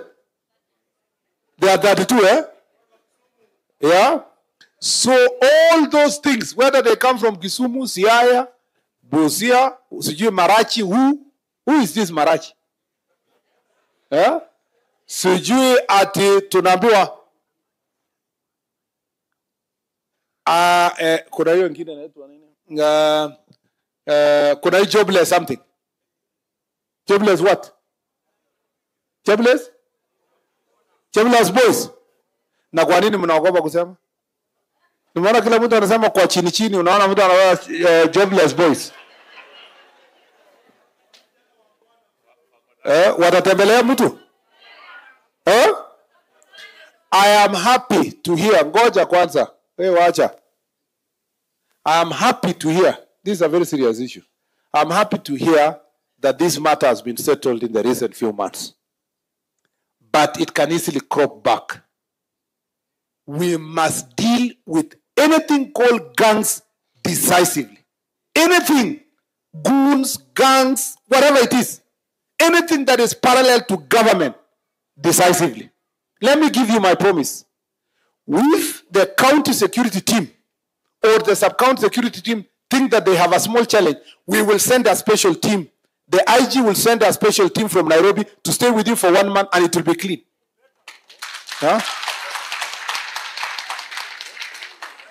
Tumeelewana? So, go tell those gangs, we don't want somebody akuja alie kesho. Just change today before we make any drastic decision, because we will be very lethal in dealing with gangs. We cannot have 2 parallel governments. There's only one Kenya. We cannot. And you know, I have spoken to the leaders. They have told me that they fully support peaceful Busia, and they are happy to do their politics in a free political environment. We want also those who are aspiring, let them come and ask their votes in a free environment. But we will not allow anybody to feed a monster which can tomorrow devour the people of Busia and the people of Kenya. No part of Kenya should be colonized by gangs. Tumeelewana? And we have 100% capacity to exterminate any gang. And I'm very happy with the operation ilifanywa. Kuna hii team ilikuwa inaiba ng'ombe hapo Busia, especially hapo Bumula, ilikuwa inasonga mpaka huko Sinyalu, inasunguka hapa Busia, inaenda hapa huku. Some good job has been done, lakini bado. I'm going to Busia after, what do you call, I'm going to Mumias in 2 days. Tumekuwa na shida Mumias hapo. Another gang. Hii hapa imepungua, lakini it must go to 0. It must go to 0. Msiniangalia hapa tu. Mnaweza fikiria ninaongea tu. My friend, tumekuwa na wengine wakituangaisha huko Kerio Valley penye mimi natoka. Enda huko uulize maswali, nini inaendelea? So try ujifanye ati serikali inatishanga tu watu, imekuwa hivyo. You will see. Tumeelewana? Hatujakuja hapa tourism na kupiga picha. Tumekuja kazi. Tumefunga ofisi kwa Harambee, tumekuja kufanyia Busia. And it must bear fruits. Tumesikizana? We do not come here so that the minister can look like he's taking pictures and greeting chiefs and so on. No. No, no, no, no, no. For every trip I take, it must bear fruit. So that job must be dealt with and dealt with decisively. I'm happy with how we are dealing with smuggled guns. Na vile hiyo inaendelea, iendelee. Na hiyo timu yenye ita deal na guns, ita deal pamoja na mambo. Anybody mwenye bado watakuwa na bunduki. And I'm happy that we have a good working relationship with Uganda. So that then we can exchange information. Wale wanaruka upande ule, tutawatoa huko. Wale wanatoka Uganda kuruka hapa, sisi we are ready to arrest and return them. Everybody must be able to face justice. We know we have been having a problem kwa hapa lake. But since Coast Guard imekuja, tumeimprove. But as you had Coast Guard presentation, there is still challenge because it's new. We need new boats. We need greater strength. I promise you that in the next recruitment and in our modernization program, which is ongoing, we will make sure that we buy them other new boats and we'll increase the number of Coast Guard officers so that we can man our lake vizuri and work together with Ugandan authorities. I was in the meeting here, President Ruto and President Museveni, and it was agreed and announced to the whole East Africa kwamba we are going to have a joint working cooperation in terms of manning resources here to Lake Victoria. Never again should our young people be arrested na kuulizwa hongo by errand officers, whether they come from our country or our neighboring country. That issue will be sorted, and I promise you that we are working on it. Mambo ya mining hapa, we are also working on those issues. It's on going on well. There are some few challenges tumeambiwa kuhusu the mining in our neighboring country, but we will also, I have already spoken to Mheshimiwa Joho, and I will follow up. There are things we will align to avoid pollution and also any form of trespass to any part of our country here, because also we have a very good working relationship with our neighboring country. Those issues are going to be dealt with. So there are key issues, kidogo, that I want them to be sorted here. Some of those I've told you, this mambo ya smuggling. And this thing, we're not going to spare anybody. Ukiwa KRA, ukiwa KEBS, ukiwa immigration, ukiwa polisi, ukiwa chief, ukiwa assistant chief, this issue of smuggling. Alafu kila mtu anajifanya anasema ni porous border. Kuna porous border wapi? Hakuna porous border. Porous kwa njia gani? Kuna mahali kuna border na Uganda penye hakuna chief.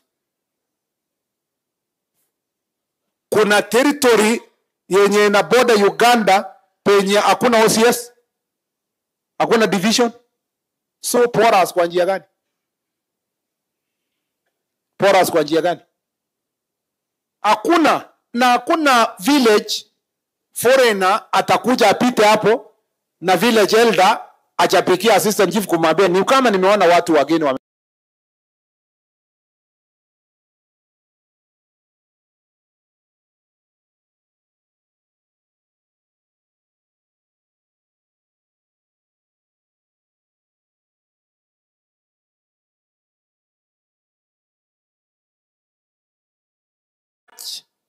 space of land where no one is occupied.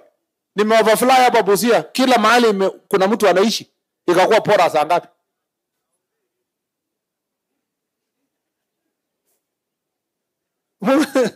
Ati porous border Busia, wenye wananchi wameishi together from both sides of the two countries. Hakuna porous border. Let's not give excuses. OCS, man your division from one corner to another. You know how to collect information. Deal with the people that come in. Work with your chiefs and assistant chiefs. Work with your village elders. Let us safeguard our country, and let's not give excuses for the things that are happening, that contrabands are coming across our border. I think in responding to now your questions, sijui kama nime-summarize, lakini I guess nime-summarize. And I think bado nakumbuka some of them. Mambo ya mobility nimesema. Officers, please, MPs, it is why you are here. Tusaidiane bwana. Mimi, despite the debate that is happening in public, I am a supporter number one ya CDF. Number one. And I'm a senator. I've never been a member of National Assembly. Because when I was elected in 2013, in my constituency, we used to do harambee for schools. Haikuwa nafanya sana, but bado tulikuwa tunafanya kidogo. Saa hii, I have never attended a single harambee in my county and particularly in that constituency penye tulienda kuchanga ndio tujenge shule. Why? Because CDF sorted all those problems. So I am a supporter of CDF. In whatever form or style, I support it 100%. Because you cannot tell somebody in Budalangi, pesa milioni 130 yenye ingekuja constituency hiyo, ati sasa kwa sababu ya katiba ama sheria turudishe Nairobi. Iende ipangwe na Ministry of Education. I will not agree. So it's important those resources continue coming. Lakini tunaomba kwa heshima na dhadima mtujengee police stations na chief's office. Naona hawa chiefs wetu wanakaa tu namna hii, please tusaidiane. Yani chief's office kabisa ya bas, so tukubaliane. Priority ya kupatia officers ni penye MP amejenga the police station. I think that will help us to expedite the process. Okay, bas, tutakubaliana kwa hiyo. Tutakubaliana kwa hiyo, lakini utapata pia kwamba the most neglected infrastructure in the country ni police station. Na most of us hatujawahi tembelea police station yetu. Nilienda yangu ya neighboring ward, niliaibika sana the other day. Na nilivisit tu because nilikuwa minister. Chief rooms mbili. Chief ako hapo, OCS ako hapo. Hakuna cell. Ile ilikuwa cell ndio ilipewa chief. So ule mabusu akiletwa, kuna kachuma iko hapo chini. Mabusu anafungiwa hapo, akipiga kelele yake hapo, chief ana sign makaratasi yake. I say this is not possible. You know, it's not possible. So we have to sort out infrastructure ya police stations, and we have agreed that in the supplementary budget we'll try to put some money and we'll work with our brothers and sisters through CDF to sort these issues. Mambo ya wiba nimesikia, political interference, we will continue protecting our officers from political interference. Please, kuna huruma pia nimeona kwa hii county. Kukuwa tuna 2 offices ya birth certificate and death certificate is criminal. So tumekubaliana in 3 months every constituency should have a civil registration office. Every constituency. So it's my job. Yeah. I will go, once I go to Nairobi, this is one of the areas, counties. I have never seen, nimezunguka kwingine, I think this county is the most hit in terms of the numbers compared to the number of constituencies. Only 2 out of 7. Some places ingekuwa 4 or 5. Yet some places need more than the constituencies. So it's a serious marginalization, and I agree with your issues. Mambo ya promotions, tumesema retired chiefs, we need to think of what exactly we'll do. Mambo ya need decentralization, pensions, processing process, we are already working on that. Low strength of the police, nimekuambia recruitment announcewa. You will know from Monday where exactly we should be able to do recruitment.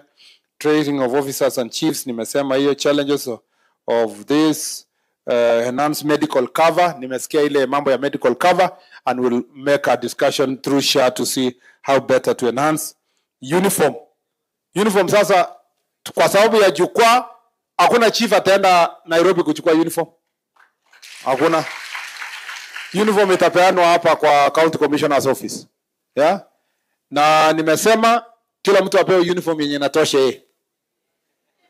Because nilienda huko Kitui, kuna chief alikuja, niliona kweli ni mwanaume lakini ni kama alikuwa amevaa skirt. Yeah? Kumbe longi ilikuwa kubwa sana, akipiga round hivi inatembea. Yamuuliza chief, kwa nini ulifanya hivi? Akaniambia nilienda hapo APTC, nikaambiwa nipewe uniform, nikarushiwa kwa dirisha, nikaambiwa ndio hiyo.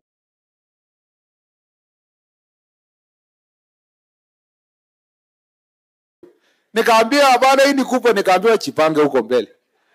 Hata kabla sijakutana na fundi, nikaambiwa waziri anakuja, nikasema acha nivae ndio yende nirekebishe. So we must. Na juzi nilisikia for the first time kwamba also female officers, and most of you are employed for the first time. Ukiwa young female officers, whether it is chiefs, whether it is assistant county commissioners, county commissioners, sijui ati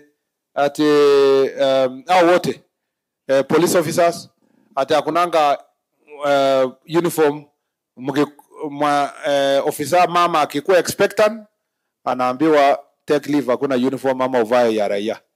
So niliambia IG enda ufikirie uniform ya maternity ya officers. Yeah. Yeah. Thank you. You know why? Because all police officers were employed wakiwa 18, 19, 20. So it means if they are going to have children, they will have for another 15 or so years. You never know. So ukisema hakutakuwa na maternity dress, why? Yeah. So as part of balancing these issues, ni chief hata ndiye aliniambia sasa kwa chief na kwa turaia hakuna uniform ya nini. So tupangie hivyo. Maybe hata even if it's giving out but hiyo uniform wewe shinda wewe Masengeli tengeneza uniform. Na tengeneza na upige picha mwaka hii. Ipeanwe sisi tuone, Kenya yote ione a police officer who is expecting vile anakaa. Hata mimi nataka nione. Yeah, please. Okay. So Katie do yeah. Asante. The ACCs 301 yet to be trained, we will train them. Mambo ya seedlings nimesikia hiyo. Save house for children, please county government. My friend Ada, you know that DG kwamba we will need save houses and msisumbue women rep sana. She's very good lady, lakini ile pesa ya ngafu ni kidogo. Angekuwa amejenga save house ama gender based violence rescue centers, but county government are a better place. Thank you Mwesh to do those issues. Ngapu tuta operationalize Ngapu inaendelea pole as we also do recruitment. That is an area to make sure we sort out. Hardship allowance nimesikia, we'll see what to do. Mambo ya need for motor vehicles, training of officers, communication. Ule officer, unajua huyo officer nani anaitwa Kerich, ya? Ya, nilikuwa nashangaa, yani mtu anaongea Busia na alikuwa anaongea Machakos juzi. You spoke in Machakos, ndio? I thought I saw you in Machakos. Ilikuwa where? I saw you somewhere. Ilikuwa ni? At the river, yeah. It was Machakos ama at the river. There is a place I saw him in the last Jukwaa. Hiyo ndio uzuri ya kuwa police officer. Unazunguka hivi, unaona hii Jukwaa imezunguka sio many months mpaka watu wamekuwa transferred, wameenda kukutana na Jukwaa in another county. So you spoke very well on that. E-communication gadgets, we are working on it so that radio calls can cover the whole country. See only a few areas. It will help you to improve on communication. Now also continuous training of officers.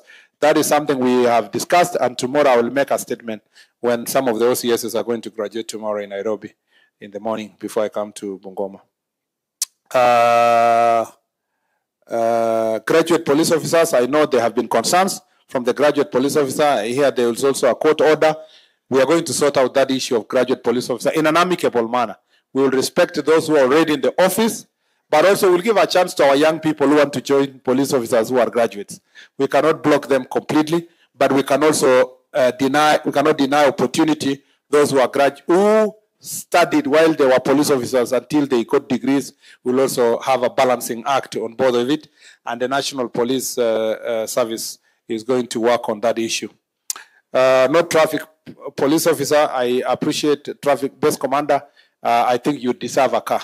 In fact, you know, as a Minister of Transport, nilikuja hapa as Minister of Transport, and we promised to dual the road here, and it will be dualed. Yeah, I will follow up, but I know the President committed. You know, anything that a minister says, it's the government that has committed, and we don't do it without consulting His Excellency. So I know that will be done, the dualing of the road, but eventually we have a plan of also dualing the road from Nairobi mpaka hapa Busia. And already Nairobi mpaka Rironi will be starting anytime soon. So from Rironi now, all the way to Busia here will be the next phase, and I'm sure that will help ease a lot of things. Even the parking place, yenye mulisema, I came as a Minister of Transport, and we agreed that we need to extend and widen that parking area for the transporters.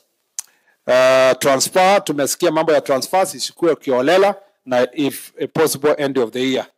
Mambo ya access roads imesemwa, mambo ya Disco Matanga, please, chiefs na wauliza, Sasa hata hii ya disco matanga mnataka polisi sio ni kitu ya kuita baraza tu kwa location na mkubaliane. Hiyo mtu mmoja mwenye atapanga tu hiyo moja ashikwa ende. Yeah.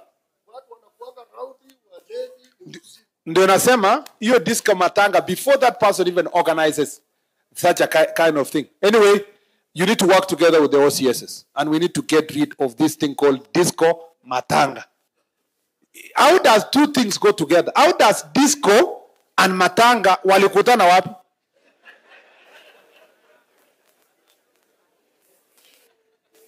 Are we mourning or I thought disco is the opposite of matanga. Even if you read Ecclesiastes, there is a day for happiness and a day for mourning. Yeah? So let's take this thing serious. And it goes together with defilement. Yeah, young girls. Yeah? Now, we have reports kwamba in Western Kenya, just like Coast, the community is concealing acts of defilement. Yeah? It is our duty as chiefs and assistant chiefs to educate the community. It's our duty as OCSs to arrest those who are defiling young girls and impregnating them. Yeah? Chief, hakuna baraza itafanywa, wacha nisisitize. Hakuna kesi itamalizwa nyumbani ati tunafanya kinyumbani. Ile tunaita kwa kangaroo. Yani kinyumbani kwa Kiluya ni yani ile mnafanya kinyumbani. Unajua kwa where I come from they say kitka. Yeah? You know, yani there is no way you can sort out a case of defilement using arbitration or consultation or negotiation at home. There is no. Every case of defilement leads to arrest. That's a very high crime, and that person must be taken to court and must actually be dealt with according to the law. If we don't do that, we are going to continue with these problems. And we need to deal with... Unajua uzuri yenu chief na assistant chief. Wewe sio politician uombe kura. Ushapewa kazi na serikali. So there is no balancing ya kusema balancing tuongee. Let us arrest those people taken. Number 2, hakuna normalization of gender-based violence. Ati ya baba nani tu alikuwa na discipline bibi yake. Hakuna mwanaume mtu mzima ana discipline mtu mwingine. Yeah? Any kind of violence must be dealt with. Yeah? Na pia wanaume ndio wanaumia zaidi. Yeah? Kwa sababu unajua mama amekuwa akikaa na bwana yake when they were young, bwana anampika. Alafu baada ya miaka chache kidogo bwana akaingilia pombe. Mwili ndio hiyo imekuwa weak.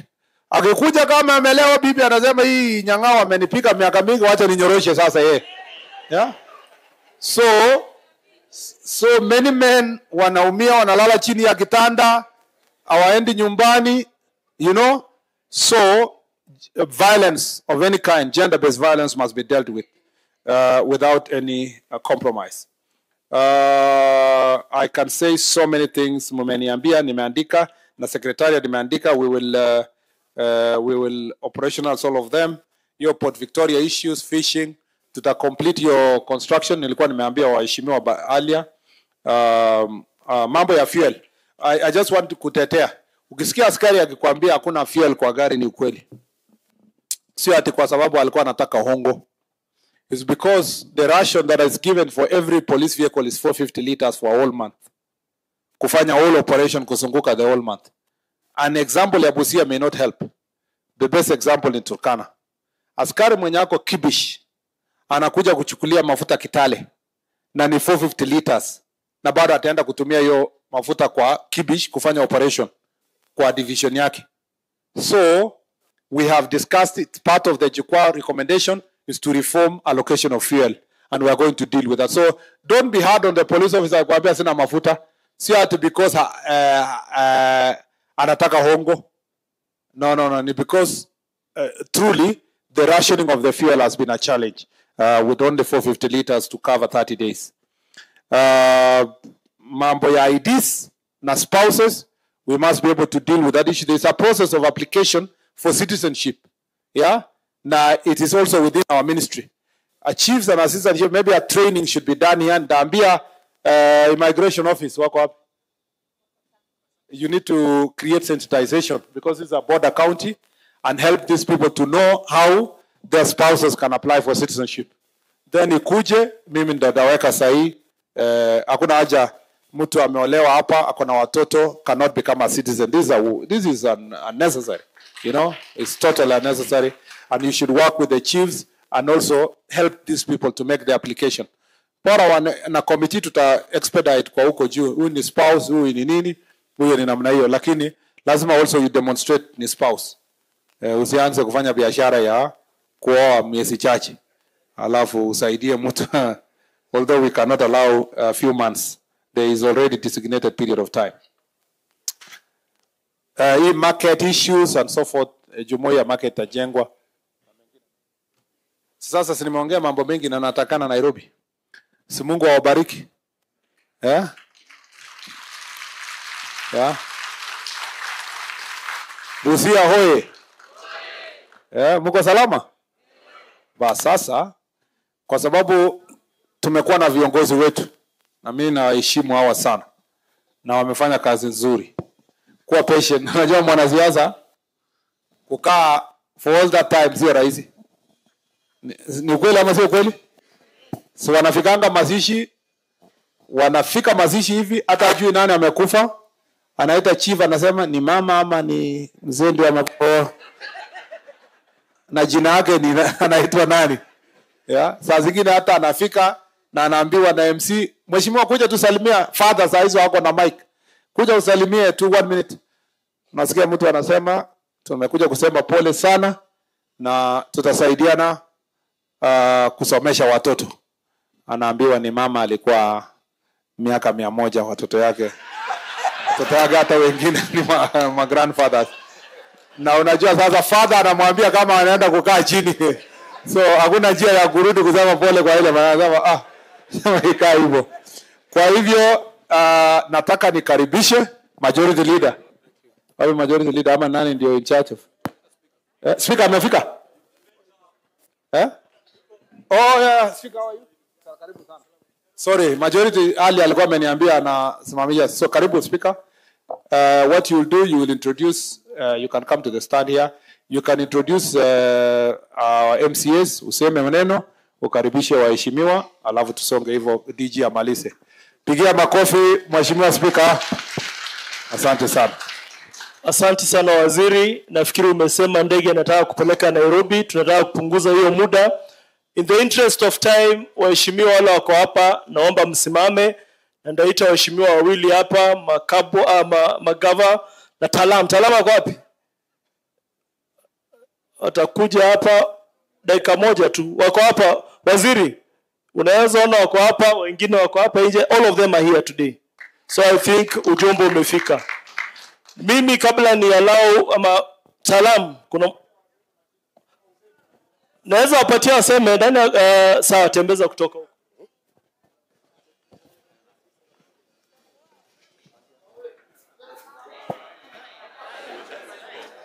Okay, asante sana waziri. Kwa majina ni Mheshimiwa James Ongole Dungosi, nawakilisha ward ya Ngorong, Busia Town. Omanyala Patrick, nawakilisha Malaba North Ward, Teso North Sub County. Mheshimiwa Kalbenz Michael Okonya mapale MCA Bunyala West Ward. Julian Wanyama, nominated MCA wa UDA. Wamalwa Isaac, Angurai North, Teso North. Beatrice Kanoti, Bwiri Ward, Samia.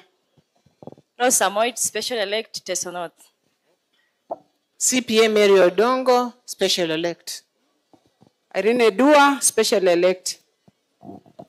Mondi Concepta, special elect ODM Matayos. Mheshimiwa Judy Onamu Jamong, special elect Teso South. Honorable Beatrice Akinyi Opwapo, special elect Chair Lady Single Mothers. Thank you. Mheshimiwa Anji Wasike, special elect Bunyala. Stephen Yango MCA Bunyala South Budalangi.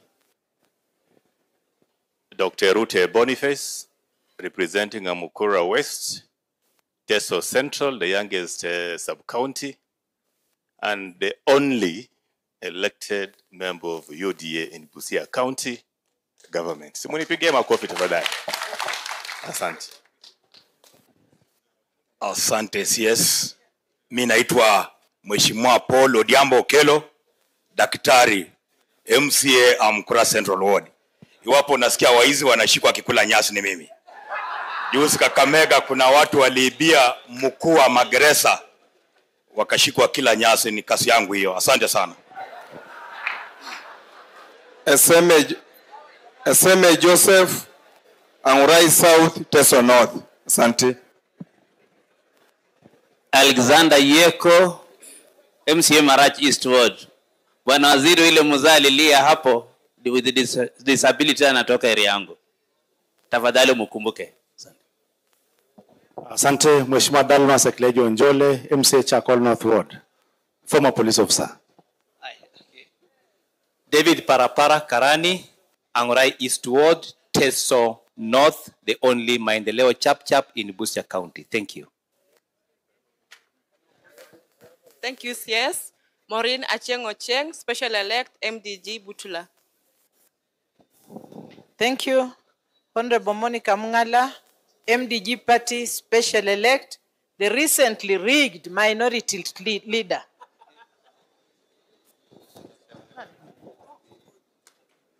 Asante SES. Kwa majina ni Makabwa Johnston kutoka wodi ya Nangina. Asante. Asante CS. Kwa majina Richard Okelo, MCA Maenje. Karibuni tu hapa. Asante. Kwa majina naitwa Mheshimiwa Shadrack Masinde. Karibu Busia bwana CS. Natoka Marachi Central. Asante. Asante CS. Kwa majina Zakias Kubasu, MCA Marachi North, Butula. Asante sana CS. Tony Onyango, Chief Whip Majority, Burumba Ward, first huko hapa. Karibu sana. Tenda urudi tena. Asante CS. Mheshimiwa Harrison Nyongesa Jeti, nawakilisha watu wazuri wa Busia Ward. Asante. Asante bwana CS. Naitwa Mheshimiwa Bonventure Makoha, MCA Bohayo Central Ward and also the leader of minority. Nimefurahi kuona rafiki yangu former speaker Elgeyo Marakwet. Asante.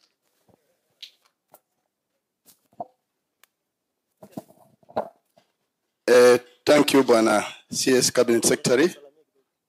Kwa majina mimi naitwa Mheshimiwa Kamliso Jambo Bada. Mimi ndio Deputy Chief of Majority kutoka Samia Sub County. Na vile umeongea na sisi tumeona ni kasi ni mzuri sana. Lakini mimi nitakuomba tu mkiwa hapa na bwana Masengele, kijana wetu kutoka nyumbani, atusaidie mambo ya Samia Sub County.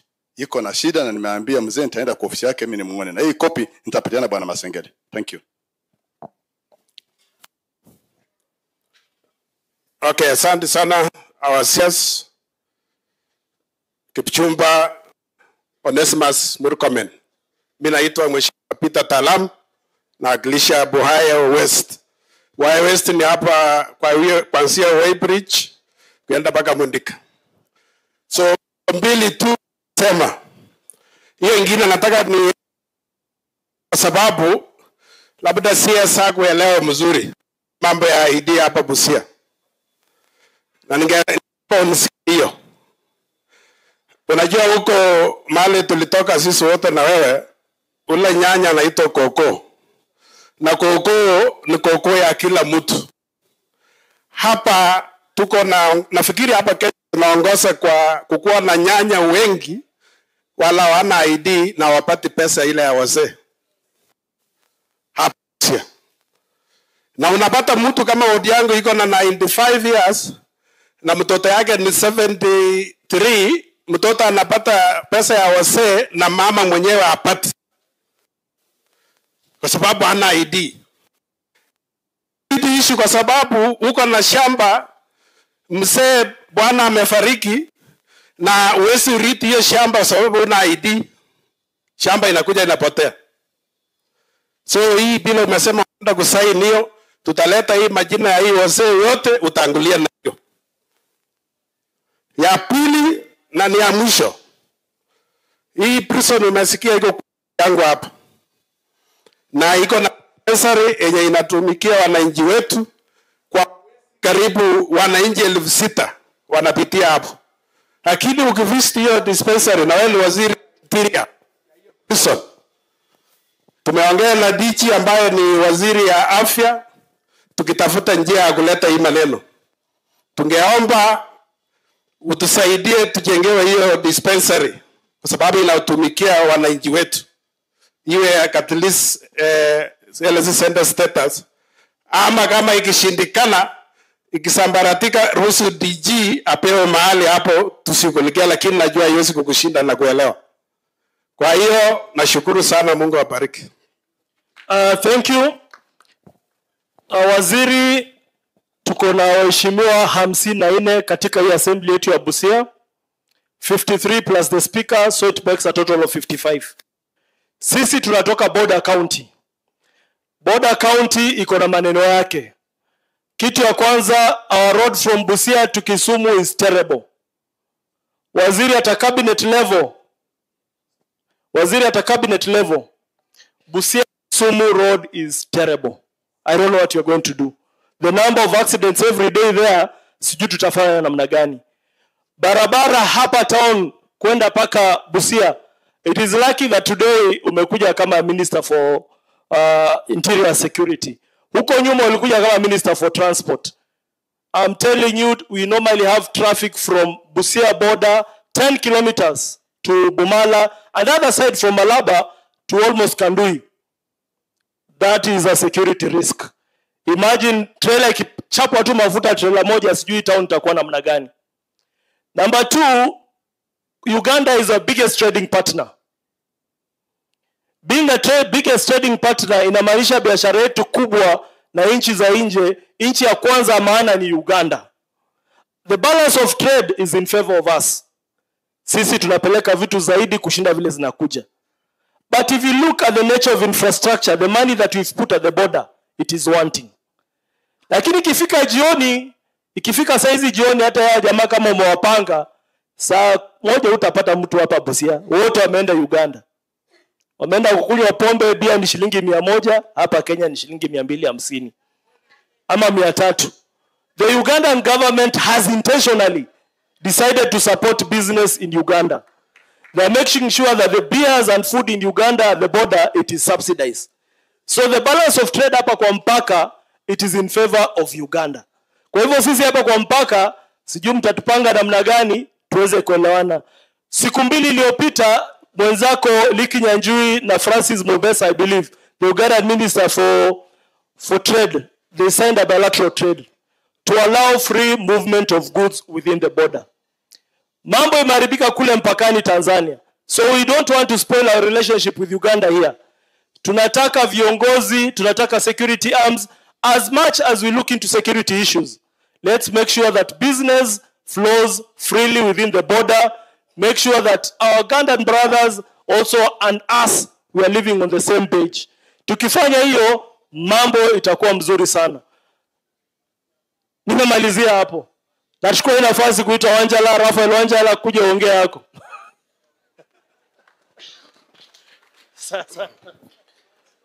Asante. Waziri, karibu Busia. Naitwa Rafael Bita Sauti Wanjala, CBS MP Budalang. Because of time, we already talked to you. The rest we can follow in Nairobi. Madam Kuji.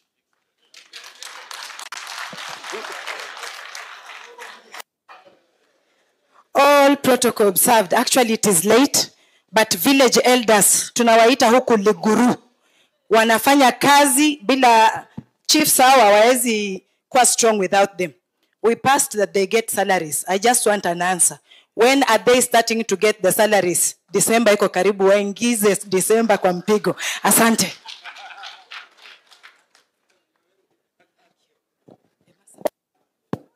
Asante CS kufika Busia leo. Mimi naitwa Joseph Oyula, MP wa Butula. Mingi tuliongea. Kuja tu Butula. unakaribishwa. Yeah. Thank you. Your Excellency Deputy Governor, karibu. Asante Mheshimiwa Wanjala. Mheshimiwa Waziri, Waziri wa mambo ya ndani, Mheshimiwa Kipchumba Murkomen na timu yote kutoka serikali kuu wakiwemo maafisa wako hapa, wenzangu kutoka serikali ya county na kila mmoja, hamjambo. Waziri, niruhusu kwa dakika moja ni wakujulisha maafisa wa county government ambao wako hapa. Ni wengi na sitawatambua mmoja mmoja. Naomba msimame tu, punge mkono kwa waziri ambaye ni mgeni wetu siku ya leo. Asanteni. Mheshimiwa Waziri, gavana wa kaunti hii alikuwa na wewe asubuhi, akakupokea, akaja hapa akakupokea, lakini kwa sababu ako na safari ikabidi aondoke ili aweze kutimiza yale ambayo yanamdai huko. Waziri, I want to respond to two things. Mheshimiwa Waziri. Number one, the chiefs and assistant here expressed a desire to plant trees. And as a county government, tuko na miche zaidi ya 1,100, Butula, Samia na Teso North. They are available. If you want, talk to us, talk to our Department of Climate Change, na utapata miche ambayo unahitaji. Jambo la pili, waziri, nataka kuwashukuru wa maafisa wako hawa wote ambao wametusaidia sana sana kwa mambo ya kuregister SHA. Na sisi tunaelewa kwamba SHA itasaidia pakubwa sana kuhakikisha watu wetu wanapata matibabu na pia kuhakikisha kwamba wale wanapata shida kubwa ya kiafya hawatadhoofika sana na kuwa maskini kwa sababu ya afya. We have improved our registration by about 24% over the last few months. But now we have a problem, Waziri. We have a problem. We have FIF, we have SHA, many of our people are registered, we have improved healthcare in our facilities, but now our money is not coming. Disbursements are not coming. Reimbursements from SHA are not coming. This country needs to deal with that so that we improve healthcare going forward. Jambo lingine, Waziri, na ilitajwa, nataka kuweka mkazo tu. Over here, we have a long strip of border, all the way from Budalangi to the tip of Teso North. And along this border, if you go, kuna mahali pengi huwezi pata network ya Kenya. Yet I know, kuna shirika la serikali inaitwa Universal Service Fund, ambayo wao wakutafuta faida kina Safaricom na wengine, wakishindwa kuweka masts hapo, the Universal Service Fund, Waziri, through your office, please get us Universal Service Fund, waje watusaidie kuweka mask, because then when the people need to call, when there's a security issue, they need to be able to call quickly. La tatu, mkazo. IDs, Mheshimiwa Talama amesema, wengi wamesema, and again I want to thank your officers. DCC Teso South is leading. Sijui kama ako hapa. DCC wako, Mheshimiwa Waziri, this one tunashirikiana kabisa pamoja na MCA wa hapa kuregister watu, kusaidia watu wetu wa kupata IDs, not just for SHA but so that they can enjoy their rights as Kenyans. Because you are in a hurry, Waziri, I'll come to your office and discuss other things, and you acknowledge you are my friend, so we would have liked to host you, but because we know you're busy and you have things tomorrow, we wish you safe travel. Na karibu tena, DIG karibu, we're happy to have you all here with all your officers. Thank you very much. Asanteni sana. Tunawatakia mema.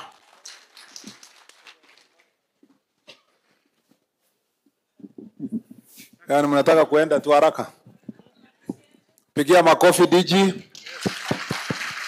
Kama vile mnajua DG tulichaguliwa mara ya kwanza pamoja. And he is my friend, and I want to appreciate all the comments amesema, and we will follow up. Ule mzee anaitwa Wesonga. Ako somewhere. Okay. Haya, tutakusaidia kulingana na maombi yako. Na huyu Kalende ambaye anafanya kazi ofisi yangu, huyu Joe Kalende pia ni mtoto ya hapa na anafanya kazi in my office. Atafuatilia kuhakikisha hiyo wakati ikifika huyo mzee amesaidika. Si namna hiyo? ndio pia wamsaidie yeye. On the issue of IDs, we follow up prisons dispensary, na the other network and Busia Kisumu Road. I really understand the one for Busia Kisumu Road because we were also getting Africa development funding to see if we can do a bigger road to help you to go there. Kuliko niseme mambo mengi sana, na kabla hatujaondoka lazima msikie sauti ya kijana yenu. Si ndio? Asemeko neno moja. So DIG Masengeli, semeko. Thank you so much, Sir Waziri. Waheshimiwa DG, wenzi wangu wale tunafanya nao regional team, county security, afande chief, afande OCS, afande OCBD, wananchi wa Busia, hamjambo. Hamjambo. Angalia mwenzako, mwambie Mungu anakupenda. Mwambie Mungu anakupenda. Thank you so much kwa sababu ndio sababu tuko hai. Sir, this a true testimony for you sitting here from morning to this hour, na waheshimiwa wote na hawa chief wote. Kusudi ni kuhakikisha mwananchi ako salama, si ndio? Our common denominator hapa ni mwananchi. Mpunge anajaribu kila wakati ahakikishe mwananchi ako sawa. Governor the same. Waziri hivyo hivyo. Askari wewe unahakikisha huyu mwananchi ako sawa. So sisi wote tunakutania kwa mwananchi, si ndio? Kuna vitu mmetaja, vitu mingi waziri amesema na sitaki kurudia because we are racing against time. And whenever we race against time, speed is of essence. Jambo tu ningependa kukusia kwamba dog section Busia tutalete because it's a border town, tutahakikisha dog section region itakuja, si ndio? Jambo lingine, mambo ya corruption. Corruption has to stop. By force, by fire. Corruption has to stop. Na nyinyi wananchi pia msilete pesa. Kwa sababu it calls you wewe kulete, asa askari naye anasema ati nililetewa. Hatutaki hiyo. Absence of evidence is not evidence of absence, ndio? So we have to stop that. We police officers, we are the most invited guests because we enforce the law. And whenever one breaks the law, hapo ndio umetualika bila kupenda. We are your guest, upendo usipende. But one thing nataka tukumbushane ni kwamba we have to protect our communities from criminals. Gangs, lazima we deal with them.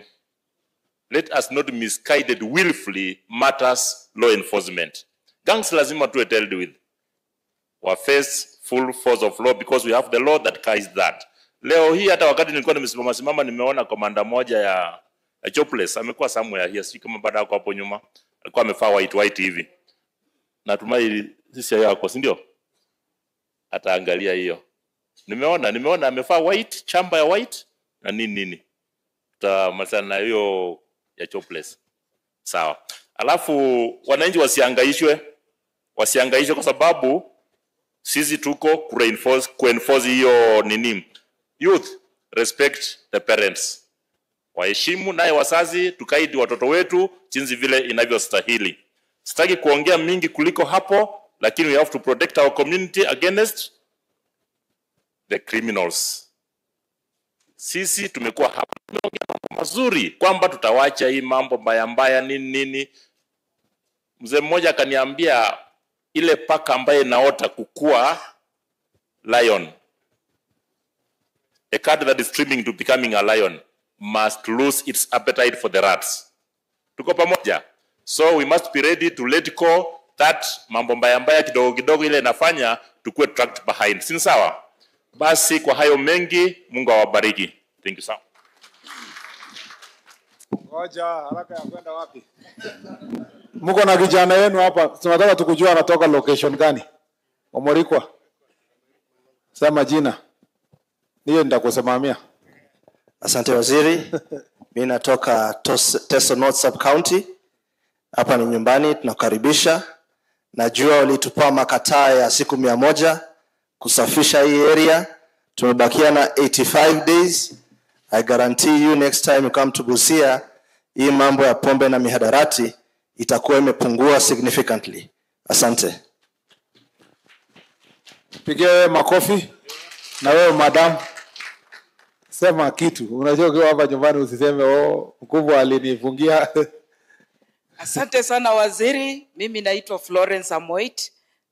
Natoka Teso North. Nafanya kazi kwa State Department for Basic Education. Wananchi wa kutoka nyumbani, yale yote tumeambiwa, please let's stop it kwa sababu hatutaendelea.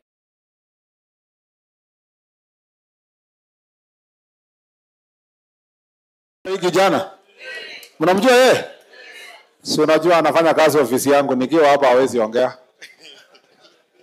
Haya, sema. Amjambo nyote. Muri balamu. Ndaba boranga kwepange bwana. Mucho kwepanga handi. Ndio kwepanga ni kucha ndio. Simubona kuri mu broad base. Haya, kuendelee ndio. Kuna kitu alijaribu akaanguka, lakini akaangukia ofisi yangu. Bas, Mungu awabariki. Asanteni sana.